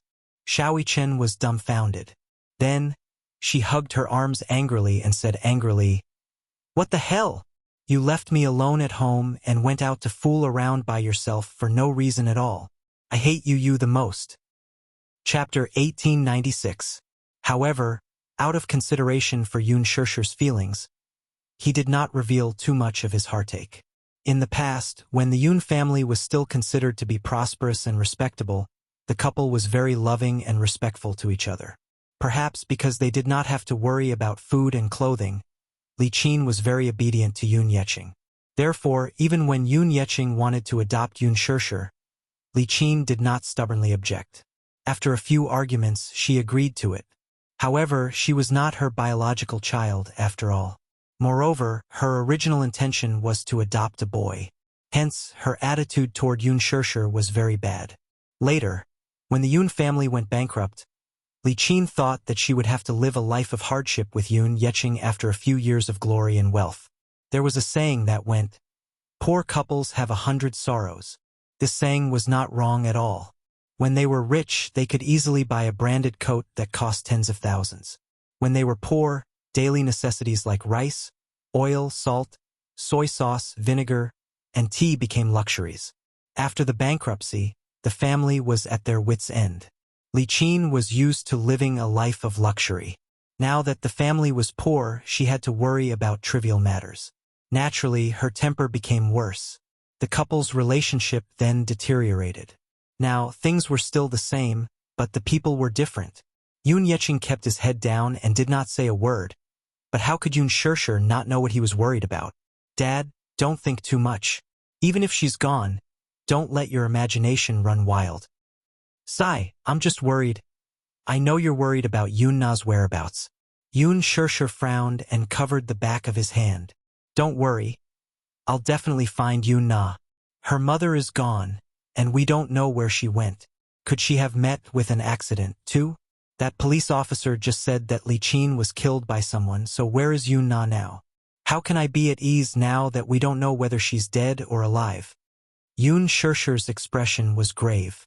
She was actually thinking that since Li Qin's body had been found, it was really hard to say whether Yun Na was dead or alive. She had a feeling that Yun Na had also met with an accident. Hence, she did not know how to comfort him when he let his imagination run wild.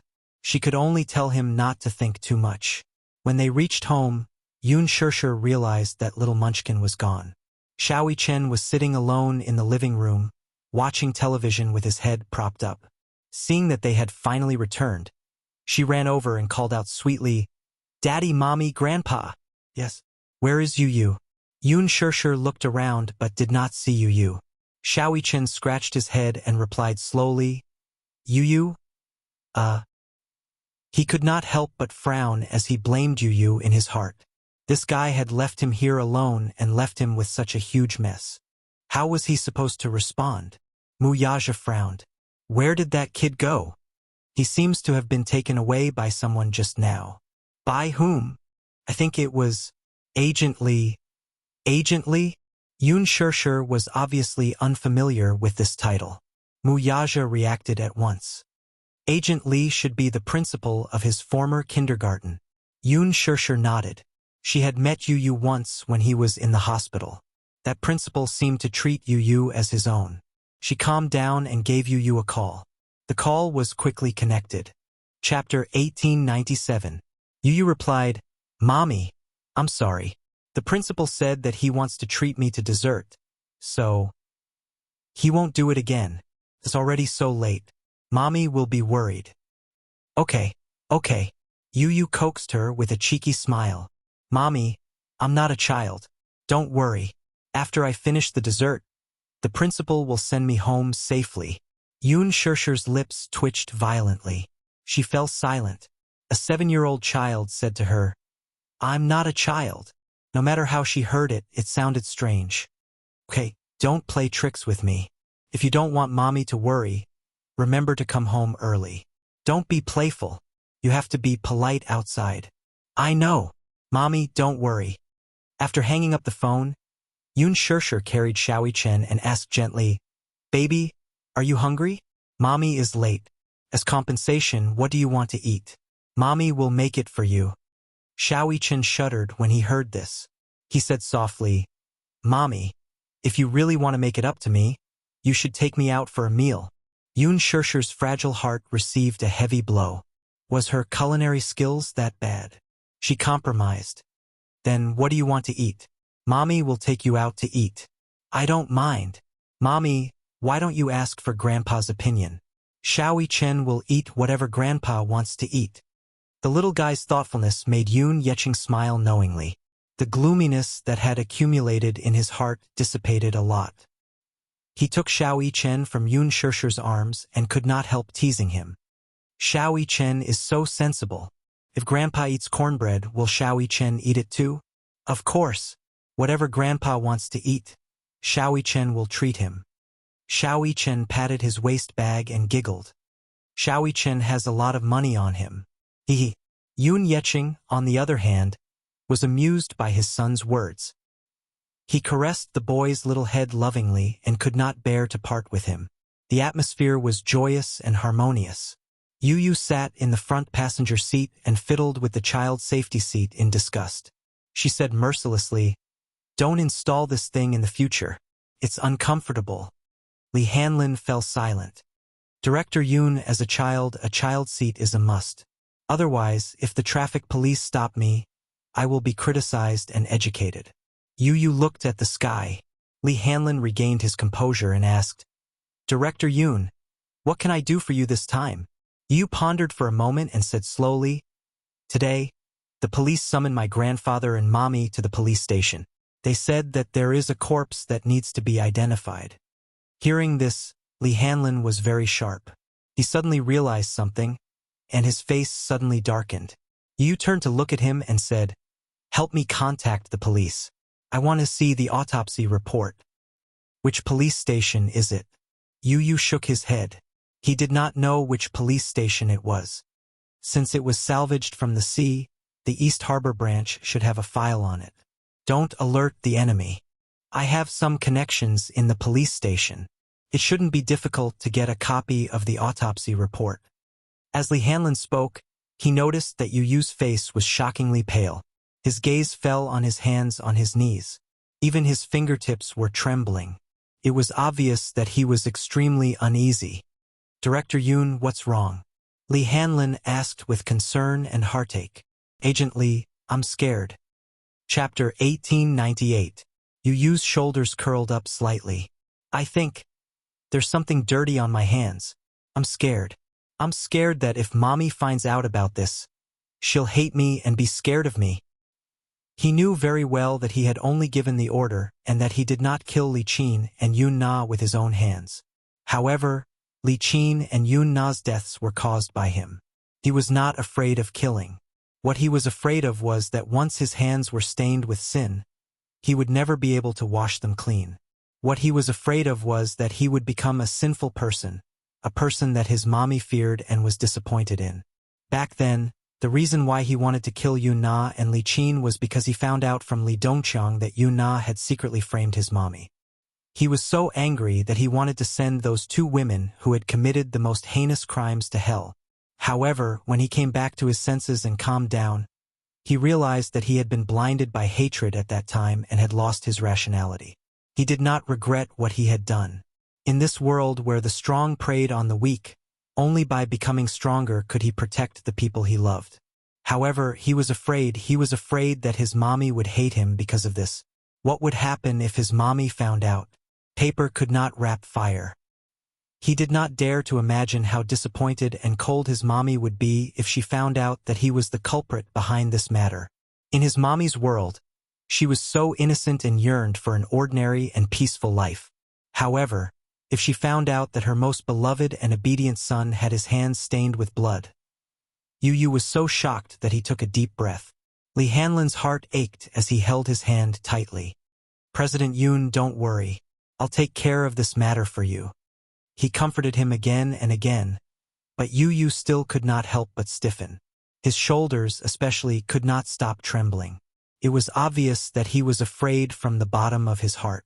Li Hanlin made a phone call on the way back. Then, he drove Yu Yu back to Leji Holdings headquarters. In the office, he poured Yu Yu a glass of Coke. Yu Yu suddenly looked up and held his arm tightly. Agent Li. Li Hanlin raised his eyebrows patiently and looked at him with a gentle smile. Please tell me, have you killed anyone before? Li Hanlin frowned and fell silent. Yu Yu's bright and deep eyes looked at him quietly. His eyes were filled with complicated emotions, helplessness, and curiosity. At this moment, Yu Yu had lost his usual composure and calmness. He looked at his father helplessly, like an innocent and naive child who had done something wrong. He felt extremely guilty. Li Hanlin smiled and shook his head. I've never killed anyone. Yu Yu's heart skipped a beat, and she felt even more uneasy. He suddenly asked in a low voice, let me ask you, is killing someone an unforgivable evil? Yes. Li Hanlin blinked his eyes and said bluntly, Director Yun, according to the logic of ordinary people, no one has such supreme power, much less the right to take away anyone's life. Yu Yu fell silent. There's nothing wrong with that matter. You're the one at fault. What do you mean? Li Qin and Yun Na are greedy and insatiable. They hurt your family. To you, this is an unforgivable crime. They ended up like this because you're stronger than them. There's nothing wrong with a person being strong. Chapter 1899. Li Hanlin continued to explain. This is a world where the strong prey on the weak. The so-called laws are just rules set by humans standing at the top of the food chain. But isn't this also the fundamental meaning of the law of the jungle? Big fish eat small fish eat shrimps eat mud, and humans eat fish.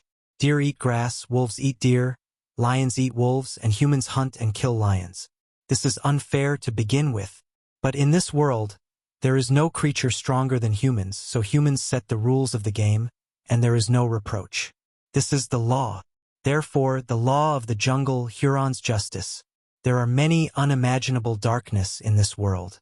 Either you don't touch it, or you become the strong. Li Hanlin sighed and gently hugged his shoulder. Mr. Yun, your mistake is that you are still too young. At such a young age, you should have had a carefree childhood. But you stepped into a world that ordinary people can't imagine. Yu Yu's world was already different from Yun Shishir's. He stepped into an extremely dark world, and it was this dark world that set the supreme rules of the game. He was worth hundreds of millions and sat on an inexhaustible wealth. The toy drawings he designed could be used in missile development. Once the Sky Eye project he participated in was successful, the entire Sky Network would be blocked. The Hurricane Group behind him made a living from war. The smoke and war in this world were extremely cruel.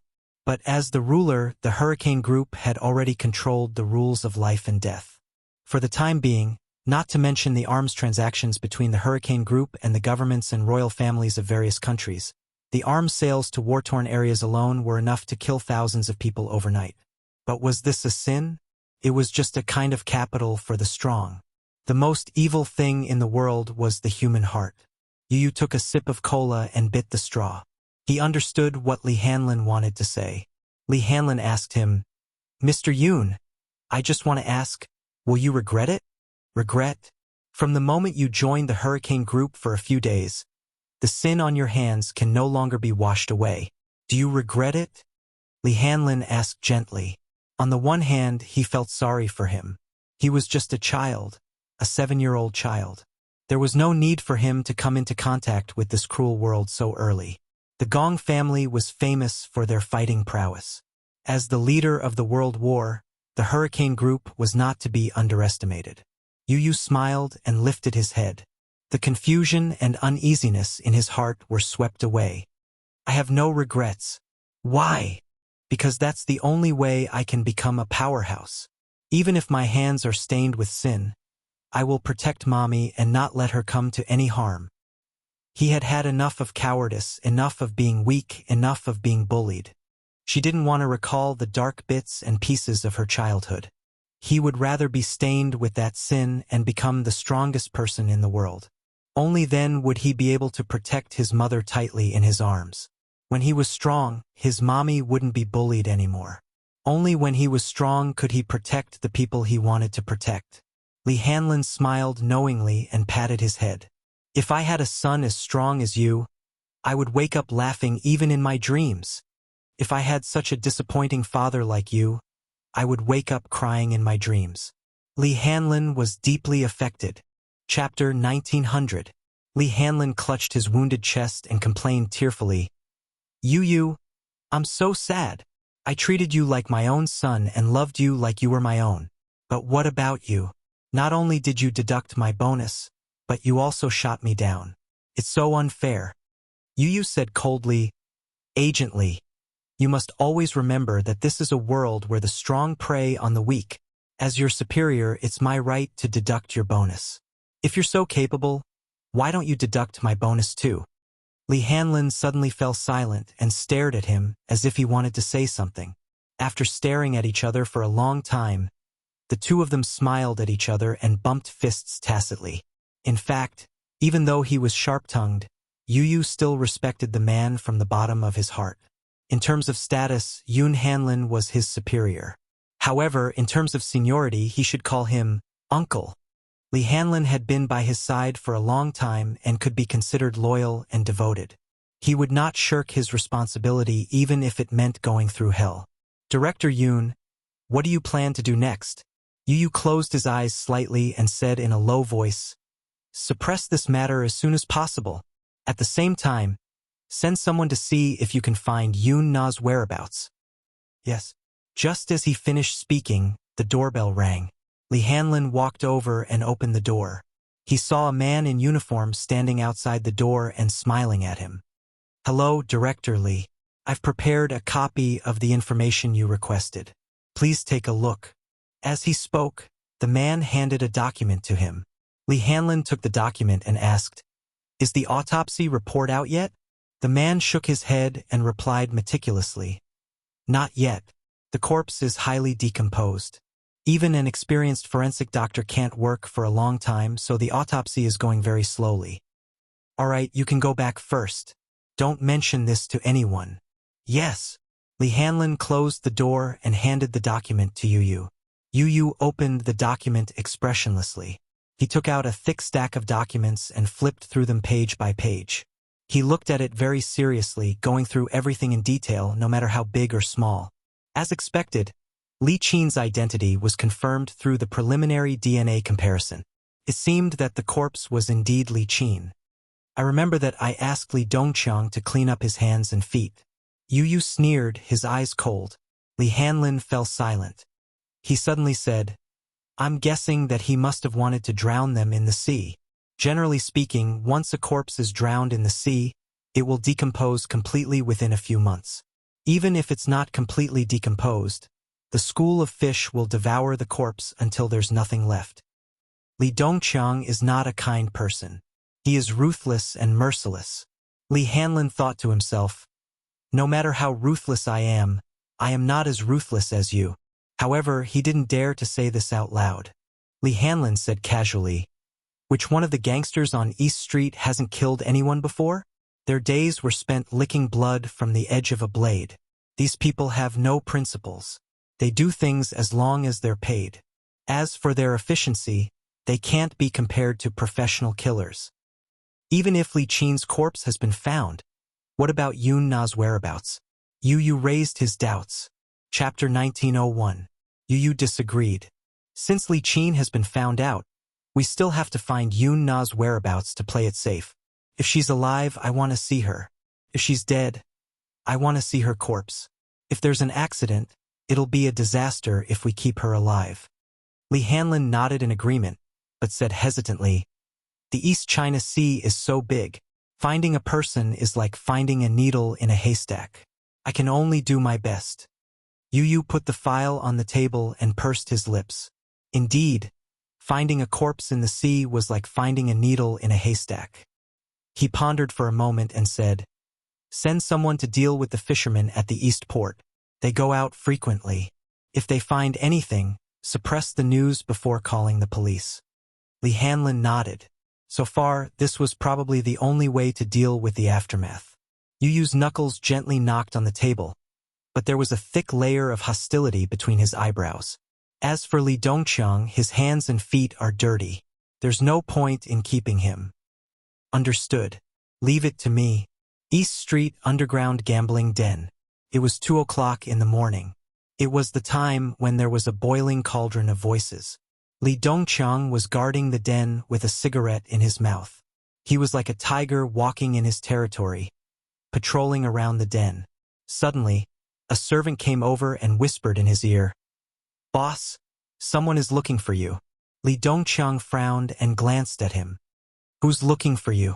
The hooligan shook his head blankly and said vaguely, I don't know, but he said he has a big business to discuss with you. Big business? Li Dongqiang's eyes lit up when he heard this. In their line of work, the so-called big business was a code word. It meant that there was a job for him. Therefore, he threw the cigarette butt on the ground and stepped on it. He asked casually, Where is he? He's waiting in the house. Li Dongqiang ordered, Watch the den for me. I'll be back soon. As he spoke, he walked towards the house. However, when he walked to the door, his nose keenly caught a suspicious scent of blood. People like him who walked on the fringes were very sensitive to the scent of blood. As soon as he walked to the door, he noticed it. Therefore, his hand that was pushing the door open hesitated for a moment, but he still pushed it open. Just as he was about to step in, he didn't know that a strong man in black standing at the door had grabbed his collar and pushed him. Li Dongqiang staggered and fell to the ground. As soon as his hand touched the ground, he felt that the ground was sticky. He raised his head and saw a pair of empty eyes. When he saw the corpse lying on the ground, he was shocked. Holy sh**t. Li Dongqiang scolded and heard the door behind him close with a bang. He turned his head warily and saw 2 men in black guarding the door. One of them walked towards him and grabbed his hair. He raised his head and glanced at him. You are Li Dongqiang? Yes. Yes. Who the f***ck are you? Li Dongqiang was so scared that he was tongue-tied. When he came to his senses, he saw that there were 7 or 8 corpses lying on the ground in the house. They were all his subordinates. These people were the ones who had been present when he dealt with Lu Jingtian. They had all been silently silenced. Get rid of him, one of them ordered. Chapter 1902. Would these men in black give him this chance, though? They grabbed his hair, twisted his neck, and threw him to the ground. Then they took out their pistols and accurately shot him twice between his eyebrows. Blood splattered everywhere. Li Dongqiang's body fell weakly to the ground as his body gradually turned cold. She received a message on her phone. Yu swiped the screen to unlock it. Li Hanlin sent a short message. The trash has been cleaned up. Yu emotionlessly deleted the message and replied with a smiley face. She then placed the phone under her pillow and went to sleep peacefully. Just as Yun Yeqing was waiting for the results of the autopsy, the police summoned him again 2 days later. He rushed to the station, only to receive a notice that the case had been closed. Case closed. Yun Yeqing was puzzled. What exactly happened in these 2 short days that caused him to receive a notice that the case had been closed? The officer in charge of the criminal investigation received him, listed out all the evidence, and explained everything to him. It was only now that Yun Yeqing realized that his disappointing daughter had actually incurred a huge debt outside. The suspect, Li Dongqiang, has his own territory on East Street and runs an underground gambling den. He's a notorious hoodlum and a frequent visitor to the police station. The officer spread out a few photos for Yun Yeqing to take a look. Only after the officer explained to him did he understand what had happened. Yun Na wasn't smart and wasn't good at studying. She didn't get into high school and randomly enrolled in a vocational school. However, she didn't stay in the vocational school for long before she was infected by the bad atmosphere in the school and had an unclear relationship with some bad guys in society. She had to take a break from school a few times in the middle of her studies. After she graduated, she did not work hard to find a job immediately. Instead, she continued to hang out with those delinquents. Li Dongqiang was one of them. Yun Na often hung out in bars when she was in school. Once, she met Li Dongqiang, who was still a hoodlum at that time, in a bar. Both of them had some drinks and played together. Li Dongqiang liked to play with girls, especially those who were still in school. As for Yun Na, usually he didn't do proper work, but his bright brain was used in this aspect. On weekends, she would often bring a few girls from her class out to play. On the surface, it was just playing, but in reality, after bringing the girl to the bar, the first thing he did was to make her drink a few glasses of alcohol. Of course, the alcohol was not simple. Naturally, there were some things mixed in. These simple-minded girls had yet to enter society and were ignorant of the ways of the world. They were not on guard at all and fell into the trap after 2 glasses of wine. At this segment, the hooligans that Yun Na had befriended tore off their disguises and began to reveal their hidden ambitions. Each of them carried a girl and returned to their room happily to enjoy themselves. Often, in the process of having fun, they would record a ***** video. When these girls woke up in the morning, they found themselves lying naked on an unfamiliar bed and were greatly shocked. Chapter 1903. These girls were all people who valued reputation and integrity. How would they dare to go head-to-head with him? Therefore, most of them did not dare to make a fuss about this matter. After the matter was settled, Li Dongqiang would give Yun Na a hefty sum of money, a few hundred to a few thousand yuan per girl. An average beauty would be a few hundred, while a superior one would be a few thousand to tens of thousands. It might not be a lot of money, but to Yun Na, who was just a student at that time, this was an indescribable amount of money. Therefore, with this sum of money, Yun Na squandered a lot. At that time, the Yun family had already gone bankrupt, and the poverty of the family caused Yun Na, who was originally accustomed to the life of a rich young lady, to be completely at a loss. Only by hanging out with Li Dongqiang would she be able to find that long-lost and numbed happiness. Later on, Yun Na mixed more and more with Li Dongqiang. In the past, she would at most play with drinks and karaoke with those people. Gradually, she learned to gamble, take drugs, and skate. There were wins and losses in gambling, winning less and losing more. Later on, because of continuous losses, Yun Na's debt became an irreparable hole. She once asked Yun Yeqing for money, but where did he get the money at that time? He knew that Yun Na would definitely ask for money to fool around and would not give it to her even if he had it. He had saved up a sum of money to prepare for Shirshir's postgraduate entrance exam. Therefore, Yun Na started to ask Yun Shirshir for money. At first, Yun Shirshir was unwilling to give it to her. She had to spend money everywhere to take care of the sickly Yu.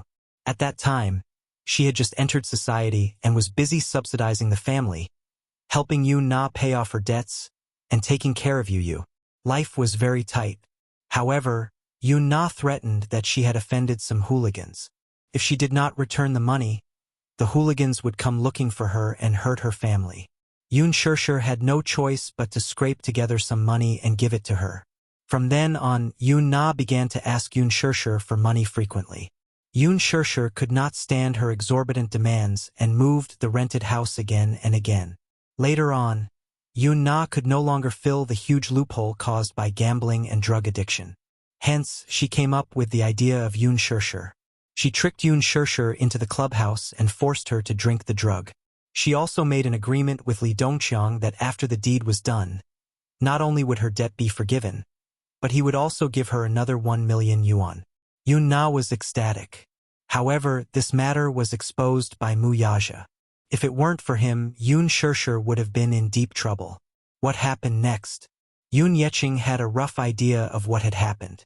Once, when he returned home, he bumped into Yoon Na.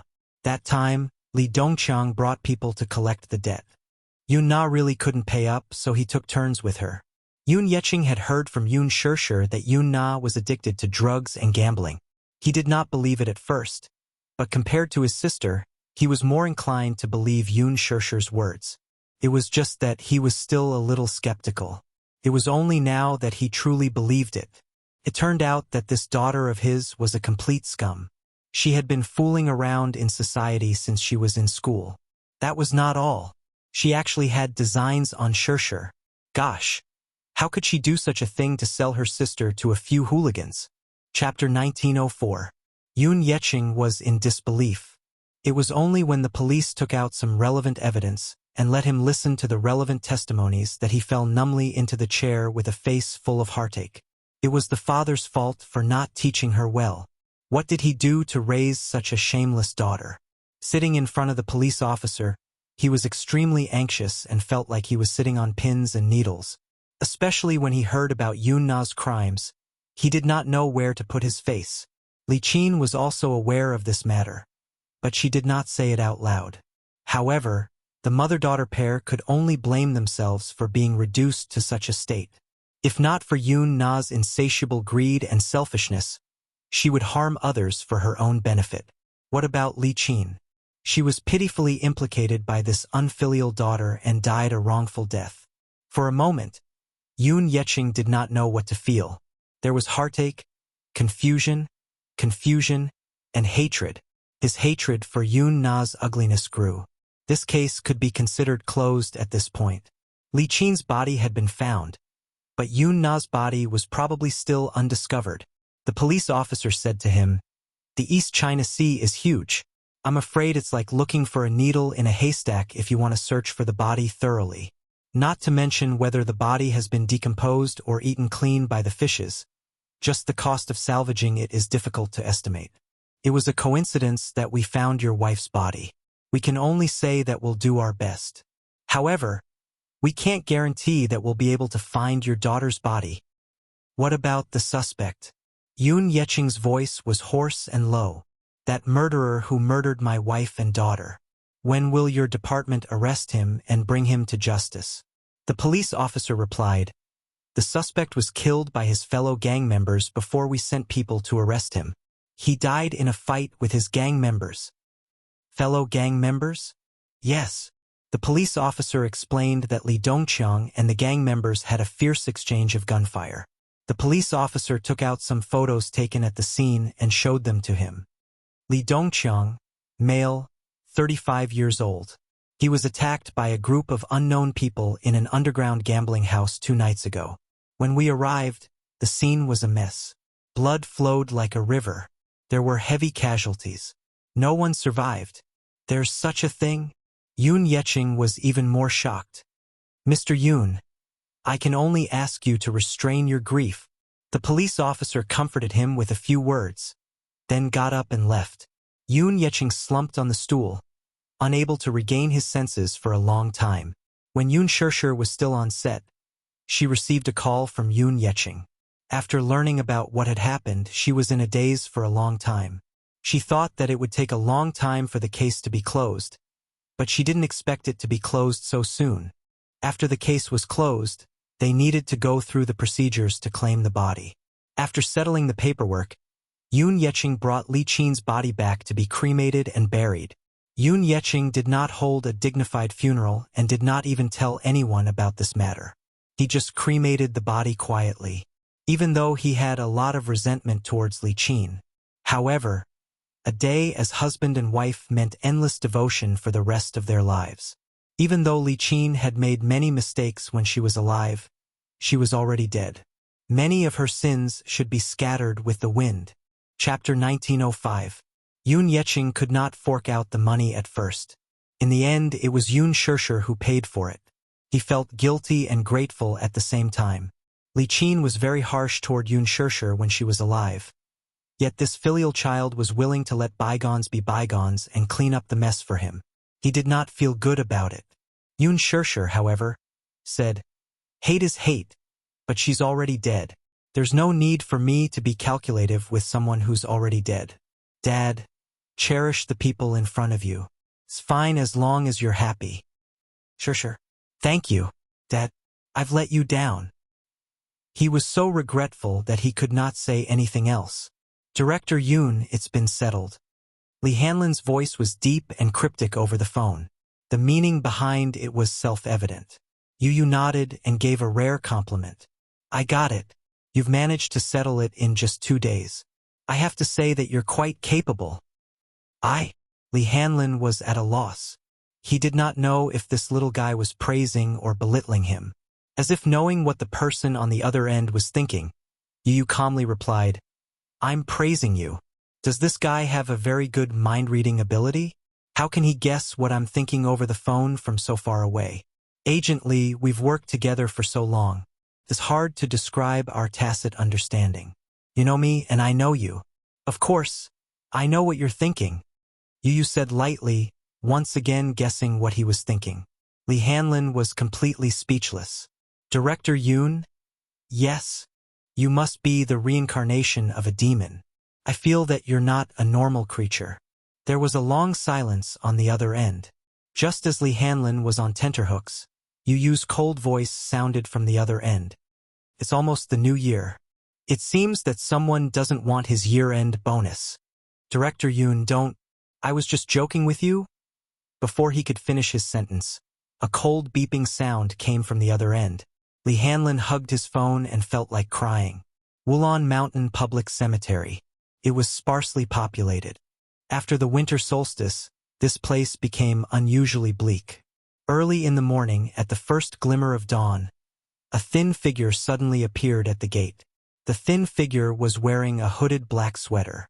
The collar of the sweater was pulled all the way to the neck. A large hat was placed on the top of the head, covering half of the person's face. It was impossible to see the person's appearance clearly. However, judging from her figure, she was a young woman of average height. The woman put her hands in her pockets and slowly walked through the door. The bodyguard stood up and raised his head to look at the newcomer, but a strange feeling arose in his heart. He had seen people sweeping the tombs, but he had never seen them before. It was still early in the morning, when the cemetery had just opened, and they were already sweeping the tombs. Therefore, he walked out of the preservation room. Just as he walked over, he wanted to ask. Before he could reach the man, he was frightened by the strange aura that the man emitted and took half a step back. This woman was clearly a living person. Why was she like a ghost? The bodyguard shook his head and decided not to poke his nose into other people's business. He returned to the preservation room to hide from the wind.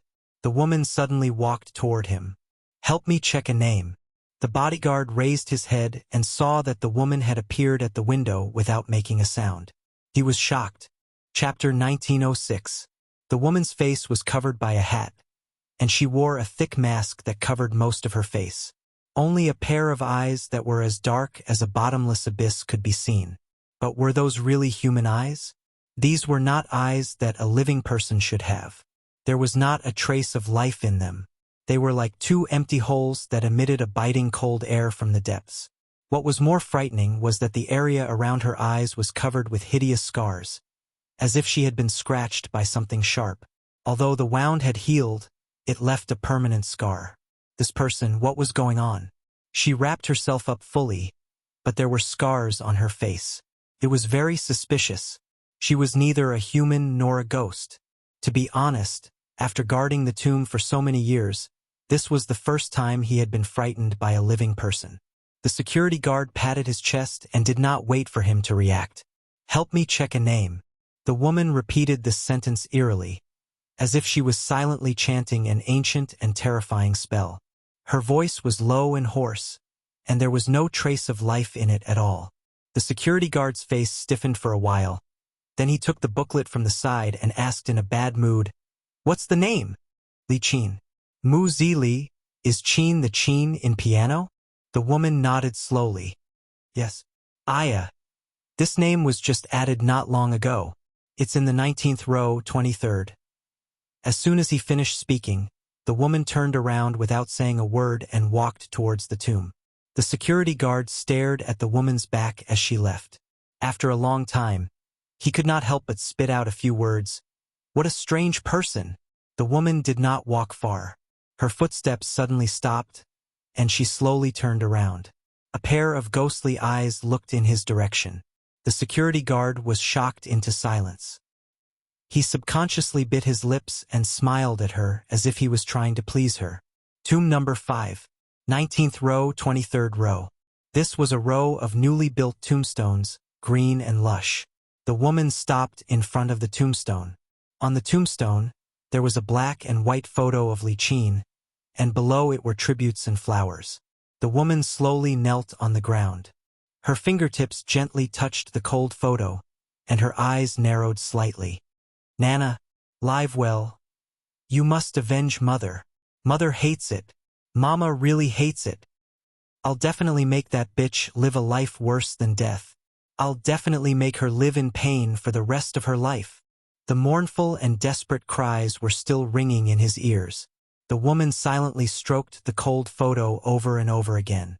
In the early morning, the frost and dew were heavy, and the photo was covered with a layer of wet marks. She gently wiped the dampness off the photo bit by bit, as if she was caressing it gently. When the woman left, the flowers in front of the tombstone were trampled to pieces. The security guard watched the figure leave and muttered to himself, "More like a ghost than a ghost. He's seriously ill." At night, after Yun Shirshir came back from the set, the family of 4 went to a Western restaurant for dinner. Mu Yaja purposely chose a French restaurant. When Xiao Yichen heard that they were going to eat French food again, he was so happy that he danced with joy. "I love French cuisine the most. Daddy is wise. Daddy is mighty." When Yu heard this, she looked like she was about to vomit. Chapter 1907. Whether it was French cuisine, Chinese cuisine, or Japanese cuisine, he had tried cooking all of them. Especially when it came to French cuisine, he was very good at it. It was not for any other reason, but because Mommy especially loved French steak with foie gras. Hence, he learned and specialized in French cuisine for a while. He almost threw up from cooking, but Mommy still had a soft spot for French cuisine. Mommy was a godlike person. It seemed like his stupid mommy really loved French cuisine. The restaurant here has a unique style. Their signature dish is French steak. Mu Yaja carefully flipped through the menu page by page. As he ordered, he introduced the dishes to her. Yun Shirshir was a little surprised. "How did you know that I love French steak?"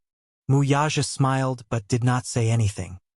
He silently glanced at Yu, who was sitting beside her. Yu smiled slightly. "Daddy asked me what Mommy likes to eat the most, so I answered truthfully." As he said this, he said to Mu Yaja, "Daddy, you don't know this, but Mommy is a top-notch foodie. With my cooking skills, her taste buds are very picky and she's very picky. If the restaurant Daddy recommends doesn't taste good, Mommy will definitely be disappointed." Yun Shirshir smiled and couldn't help but scratch the bridge of his nose. "Oh, you. No matter how good the chef is, he can't be as good as our Yu. Xiao Yichen quickly flattered. "Yu's cooking is the best. Yu's steak is the best in the world." Seeing through his flattery, Yu coldly retorted, "Have you tried the fried steak I've made before?" The corners of Mu Yichen's eyes twitched violently. "No." Mu Yaja said indifferently, Shaoi Chen, you've grown up. You've hit the nail on the head with your flattery. Yun Shirshir was so amused that she kept laughing. Mui Chen felt even more uneasy. He suddenly twisted his words and forced logic. What do you mean by flattery? I'm telling the truth. Also, I've tried Yu's steak before. Yun Shirshir and Yu looked at each other blankly. When? Dream? Dream. Mui Chen muttered. Dead silence. The three of them looked at Mui Chen pitifully. The latter poked his little finger pitifully, looking extremely aggrieved. It's Yu's fault for not cooking for me. You little foodie. What else do you know other than eating? Yu was annoyed at him for being a disappointment and poked his little head. Mui Chen lowered his little head dejectedly and looked very pitiful.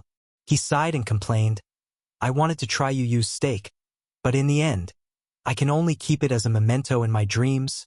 Yun Shirshir laughed. She felt that this guy was too funny. Muyaja was silent. Was this guy born to be a comedian? Isn't it just a steak? I'll make it for you when we get back. Yu waved his hand heroically, causing Shaoi Chen to cheer repeatedly. You two, that's enough. Stop fooling around. Didn't mommy teach you to maintain a gentleman's demeanor in public? Yu and Mui Chen tacitly sat upright and still, obedient. Have you washed your hands? Yu and Shaoi Chen shook their heads. Muyaja gently rubbed Mui Chen's black hair and smiled at her. You order first. I'll bring the two guys to wash their hands. Okay.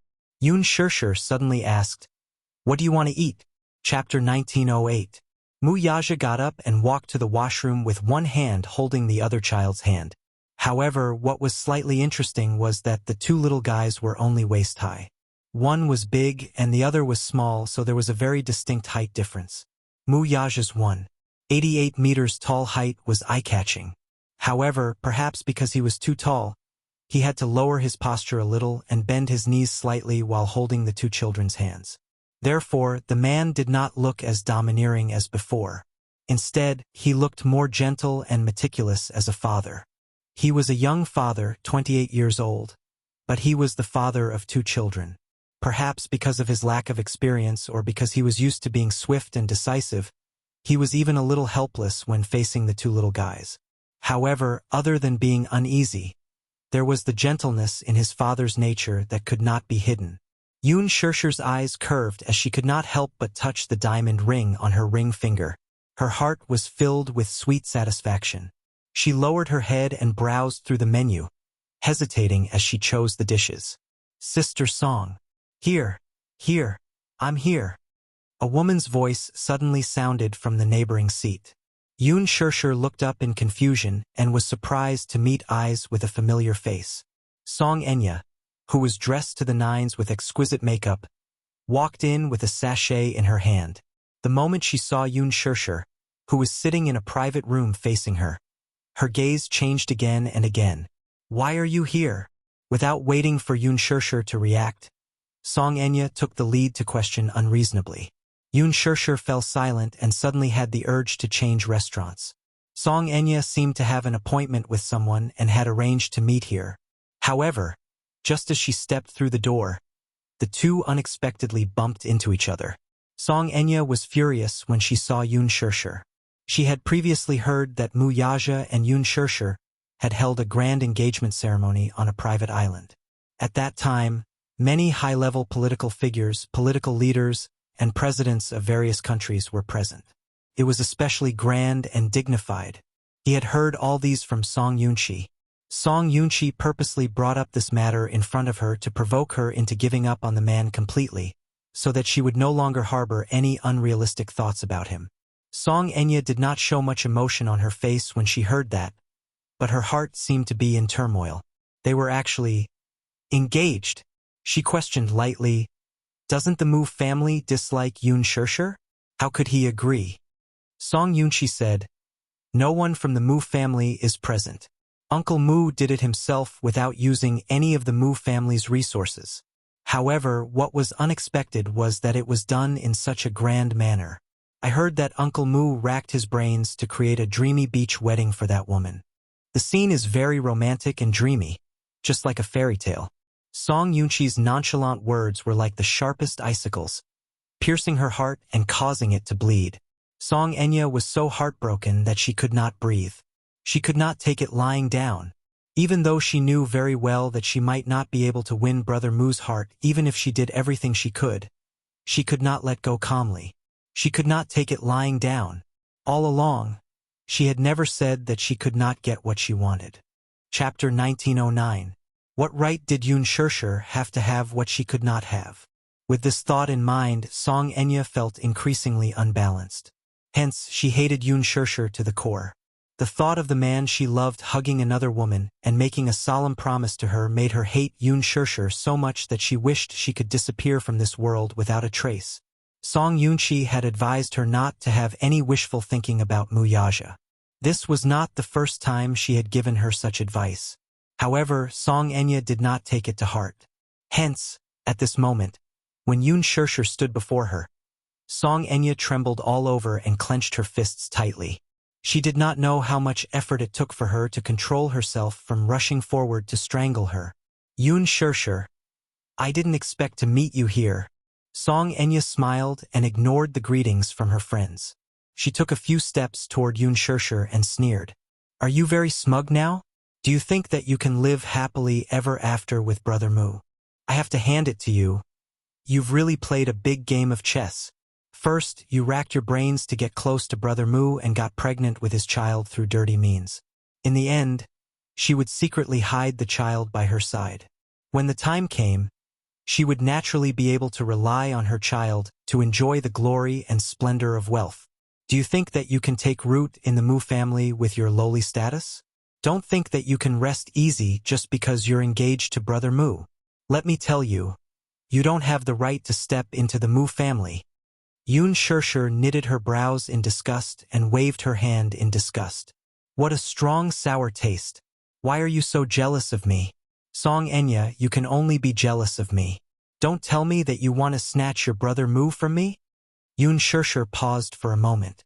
She unrestrainedly enjoyed the look on Song Enya's face and smiled faintly.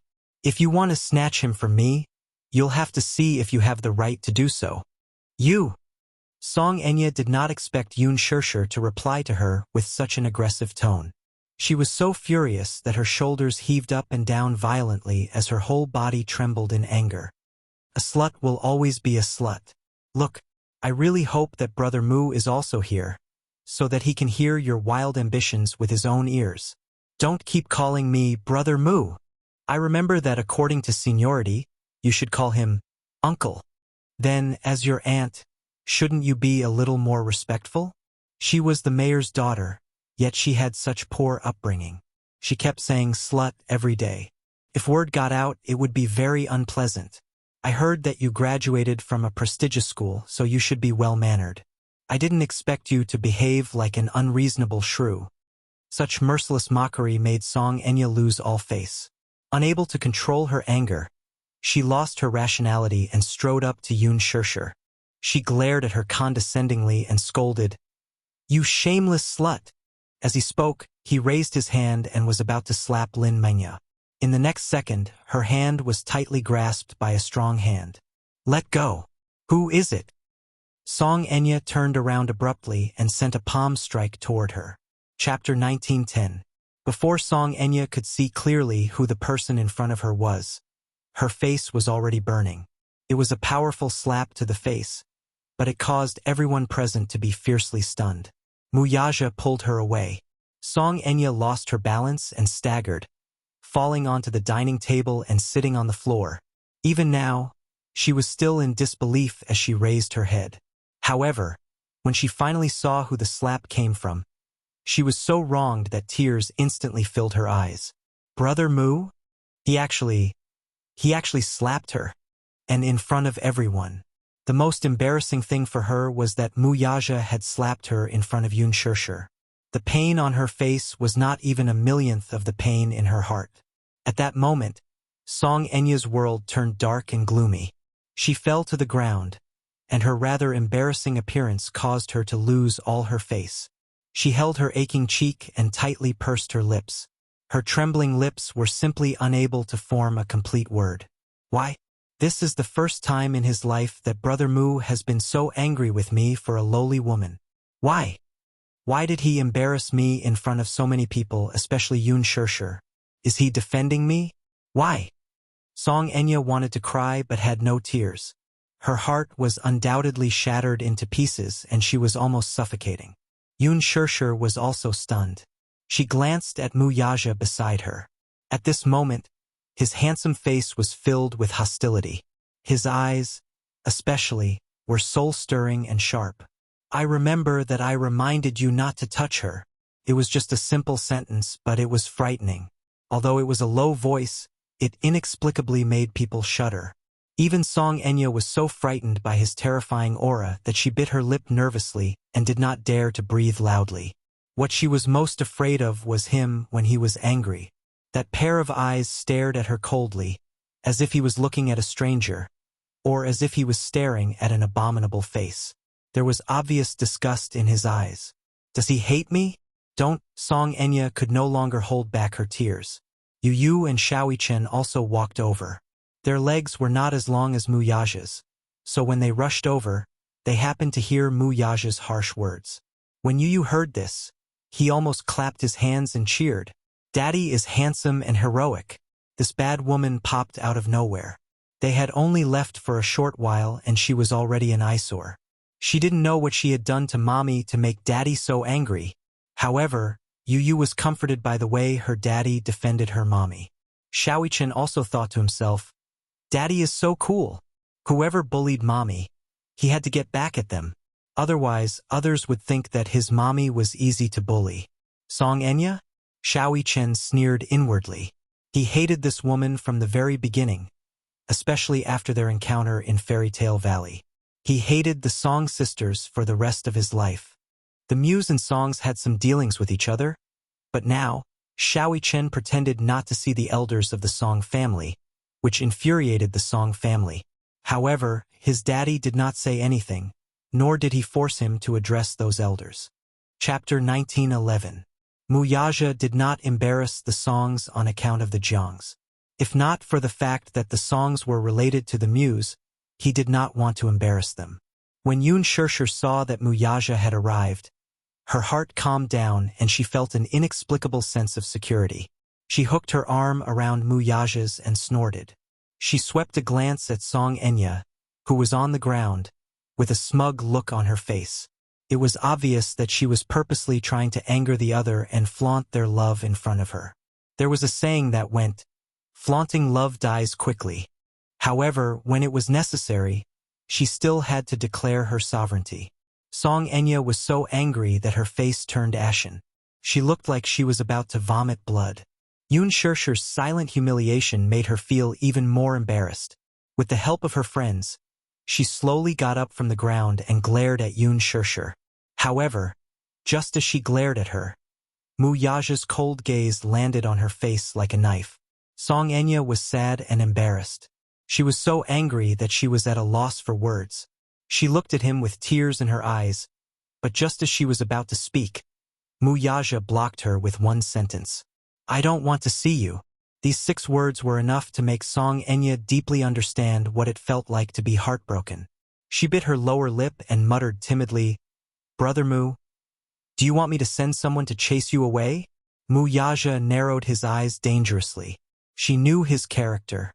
He meant what he said. She gritted her teeth and weighed the pros and cons. In the end, she decided to leave with dignity. Before she left, she did not forget to glare fiercely at Yun Shirshir before leaving in a huff. Yun Shirshir muttered, "Unreasonable." Mu Yaja turned his head expressionlessly. She could not help but shrink her shoulders, thinking that he was going to reprimand her for something. After all, she had ruthlessly insulted Song Enya just now. She did not know how much of it he had taken in. Unexpectedly, he smiled helplessly and said, "Little thing, I didn't expect that you would finally do well for once." He could hear her eloquent and aggressive words from afar. Mu Yaja felt very gratified. Yun Shirshir blushed. "What do you mean?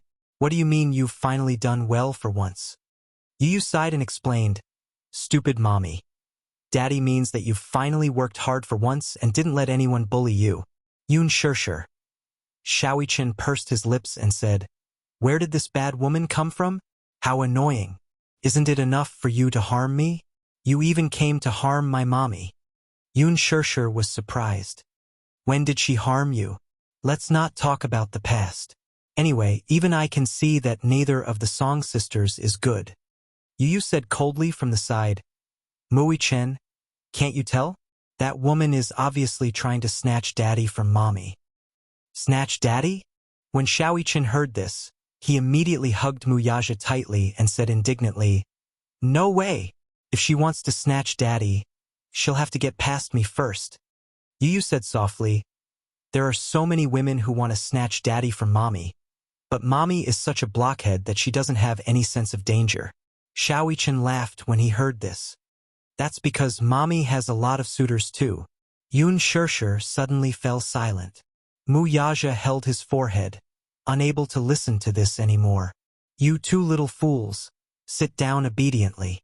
Chapter 1912. Muyaja asked, "Did she touch you?" Yun Shirshir shook her head. "No, she didn't. I was about to hit her, but you arrived just in time." "If I didn't arrive in time, would you have let her hit you without retaliating?" Muyaja wondered if Song Enya would have been able to bully her if he had not arrived in time. "Says who? I was just about to retaliate when you arrived to protect me," Yun Shirshir said in all seriousness, not forgetting to make fun of him.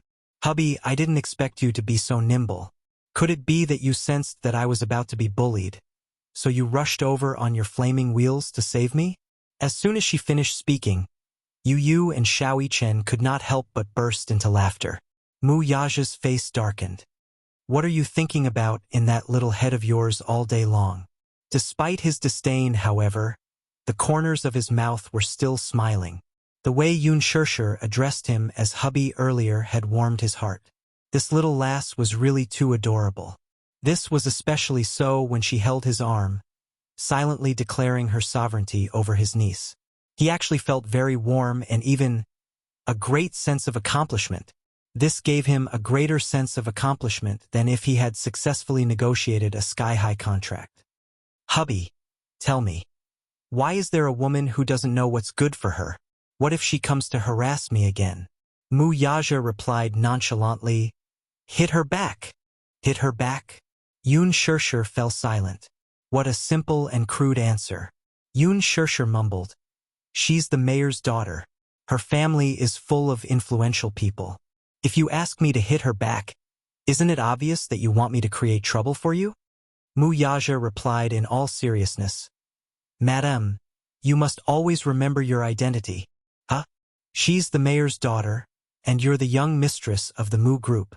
Your status is higher than hers. Even if you bully her, when the time comes and things get out of hand, the one who comes running to apologize is her, not you. Do you understand?" Muyaja said indifferently, "So, my husband is so powerful?" Yun Shirshir pretended to be surprised and looked at him. The expression on her face was playful and cute. Muyaja cast a sidelong glance at her. "You just found out?" Yun Shirshir stared blankly for a moment. Then, she smiled. However, there was a hint of bitterness in her eyes.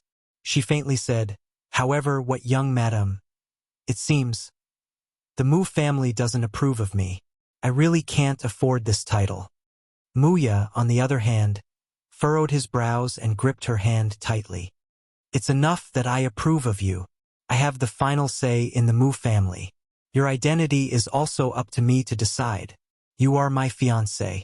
In the future, you will be Muyaja's only wife. Who dares to say no to the person I've decided on?" His domineering and exclusive style was evident. Yun Shirshir stared at him, dumbfounded. For a moment, she did not even know how to respond. "Don't worry. Before the wedding, all your worries will not appear again. Give me some time, and I'll give you an explanation."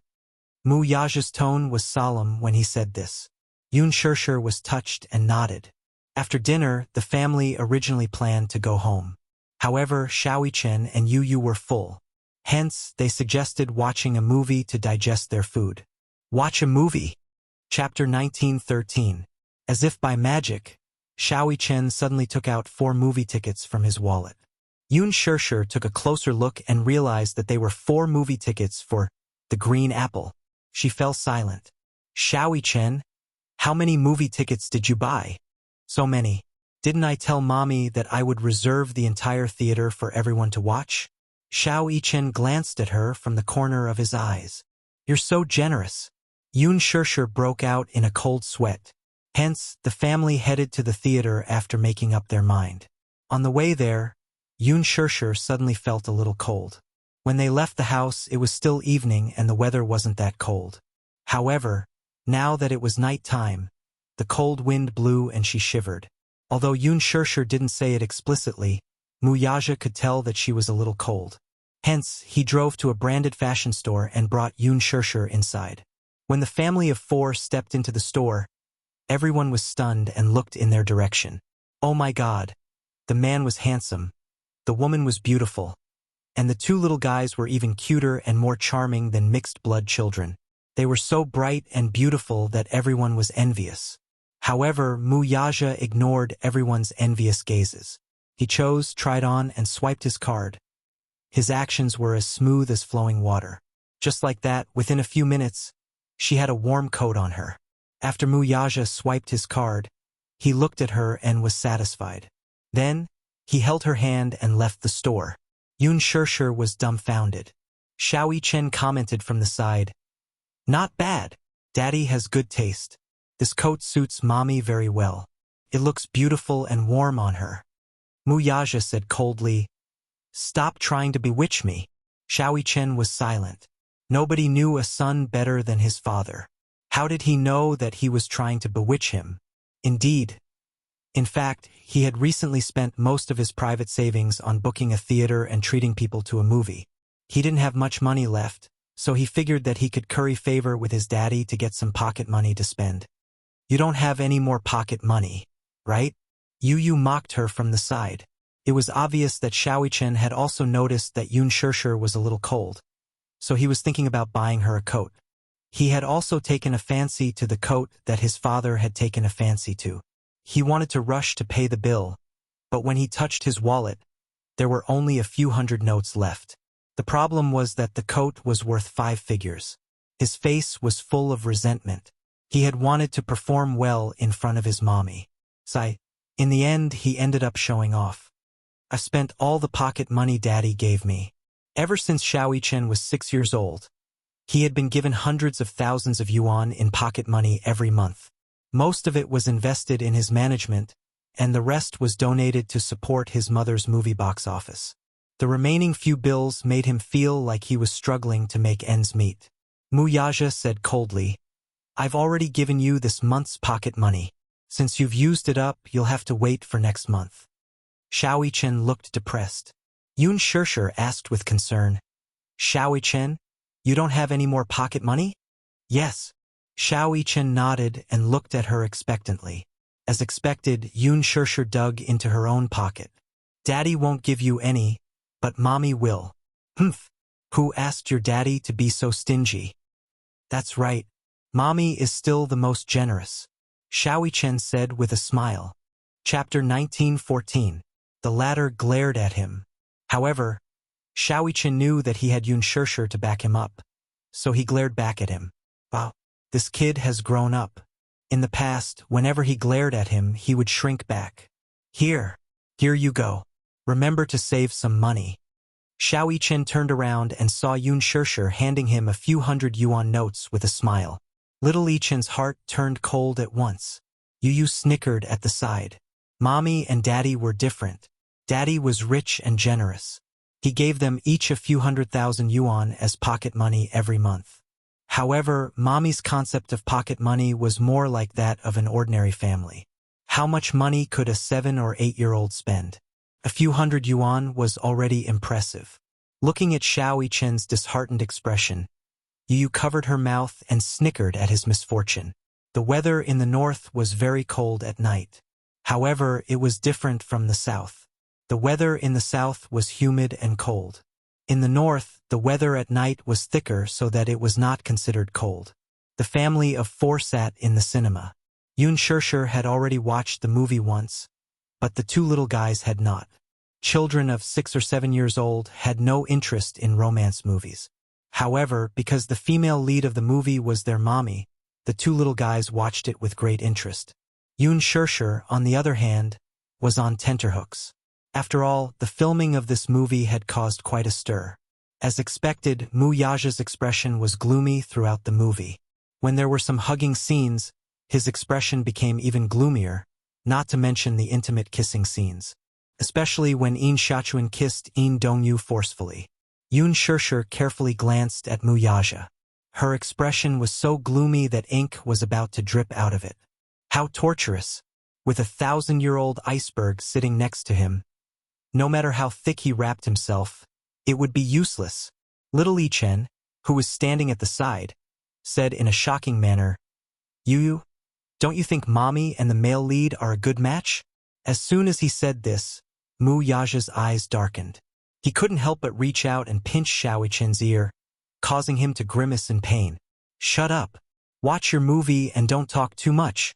Being reprimanded for no reason, little Yi-chen covered his red and painful ears with his hands. He wanted to cry but had no tears. He complained to Yu, "Daddy is so violent. How did I offend him? You want to bully me like this? Serves you right." Yu was expressionless and did not sympathize with him at all.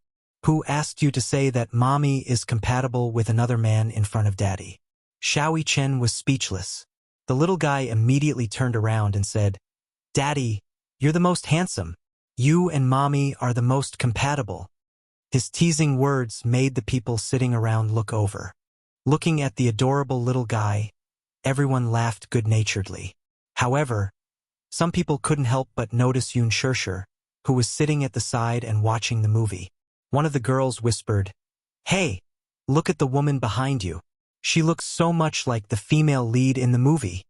Her boyfriend immediately turned around and stared at Yoon Shurshur. He was extremely surprised.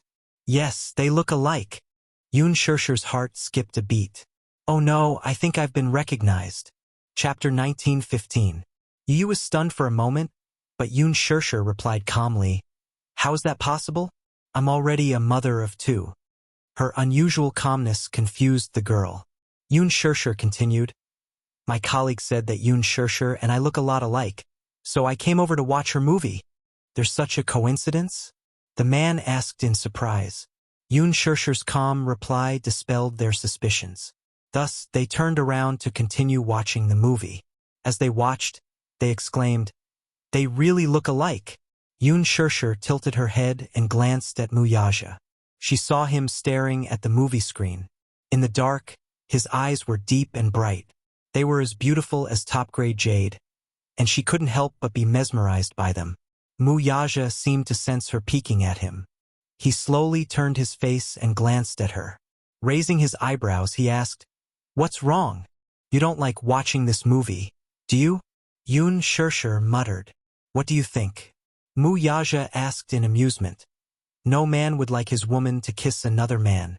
This is acting. It's work." "Not even work," Mu Yaja said sourly. "You even kissed so passionately. Your acting skills are really good." Yoon Shurshur was confused. She didn't know if his comment was positive or negative. She felt that he didn't seem to like the movie. However, if she thought about it carefully and put herself in his shoes, it was understandable that he didn't like it. After all, he didn't like her to be intimate with other men. If Mu Yaja kissed another woman because of work, she wouldn't be able to tolerate it either. Thus, she made up her mind and said, "Okay, I won't do any kissing scenes in the future." Mu Yaja was speechless. She held his arm and promised in a low voice, "Even if it's for work, I won't kiss another man."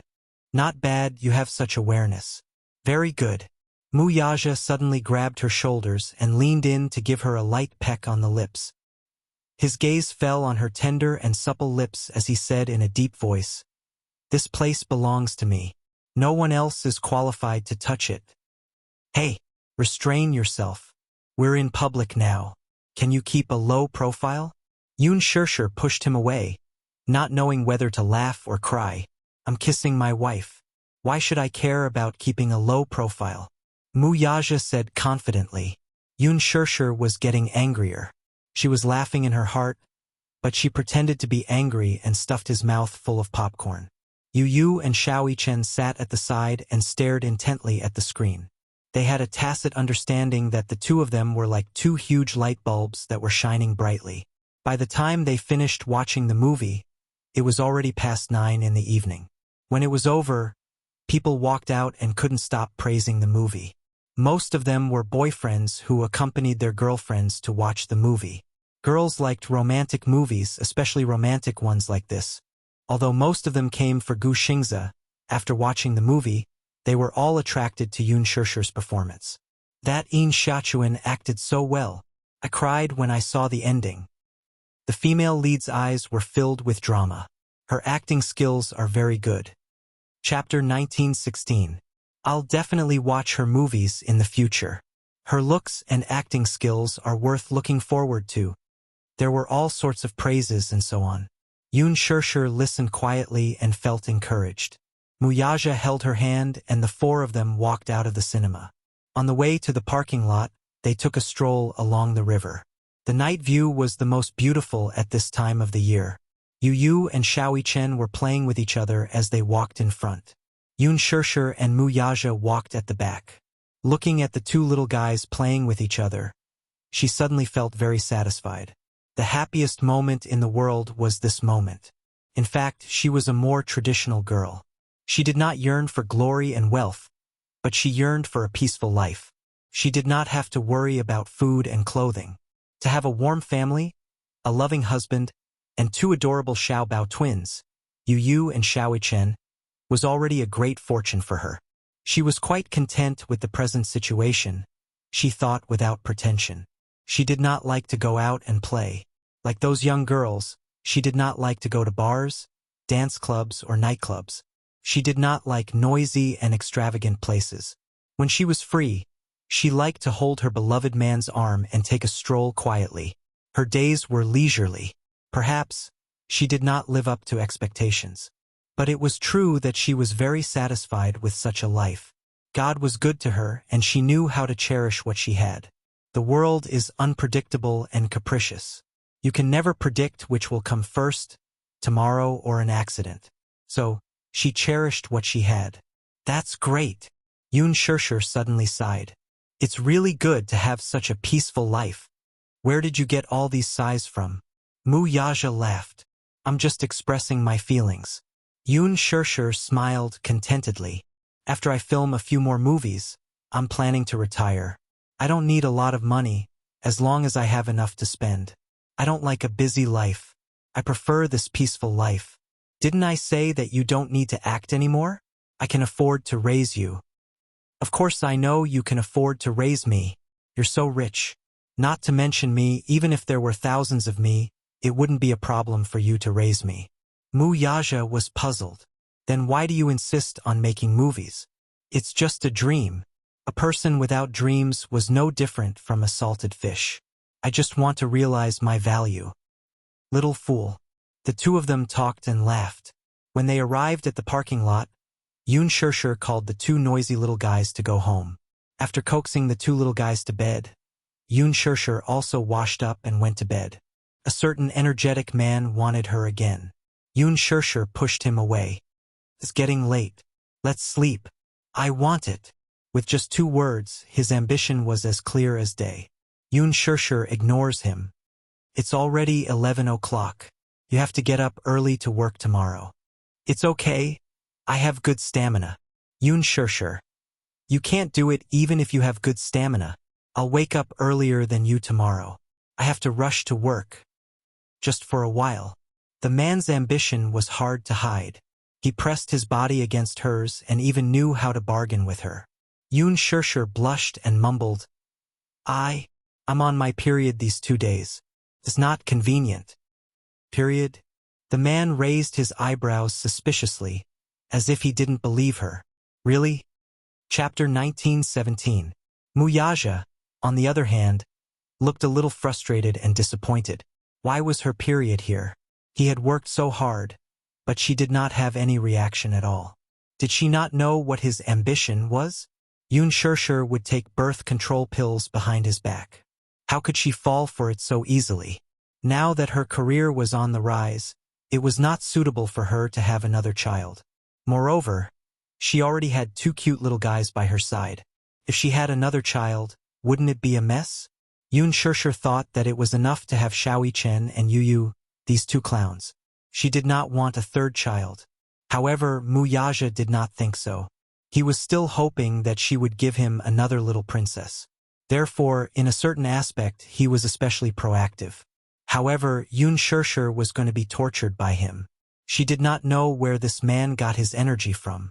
After a night of passion, he could still go to work energetically the next day, but she could not. If he continued like this, she would be exhausted. Yoon Shirshir did not want to talk to him anymore.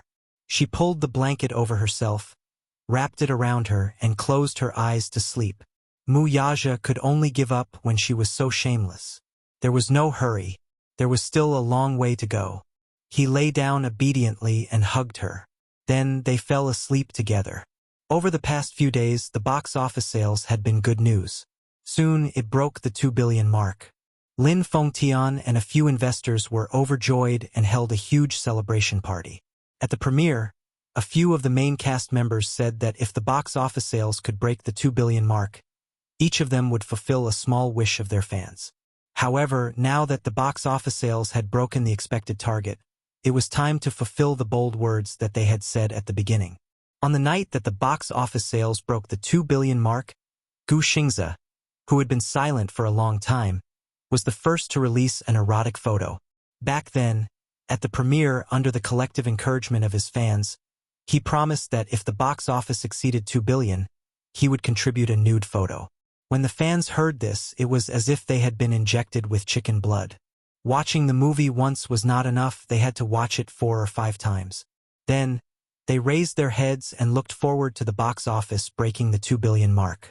Gu Xingze kept his promise and posted a nude photo of the woman. The so-called nude photo was at best half-naked. He was lying in the bathtub and took a half-body selfie. In the photo, the messy forehead hair, the unruly eyes, and the fine and sexy body made the fans drool. Many fans were moved to tears, not because of Gu Xingze's promise, but because he had finally updated his Weibo after being silent for so long. This made all the hardcore fans cheer. Xingze, as long as you're well, that's enough. Heart. Xingze, we'll love you forever. I heard that you're sick. I hope you can take good care of yourself. Xingze, we will always be your strongest backing. I hope you have a good rest. In the blink of an eye, this Weibo post attracted hundreds of thousands of likes and quickly reached hundreds of thousands of reposts. It could be seen that even if Gu Xingze was banned, his influence was still not to be underestimated. Yoon Shirshir promised that if the box office sales broke the 2 billion mark, she would personally remove her makeup on the show and show her bare face.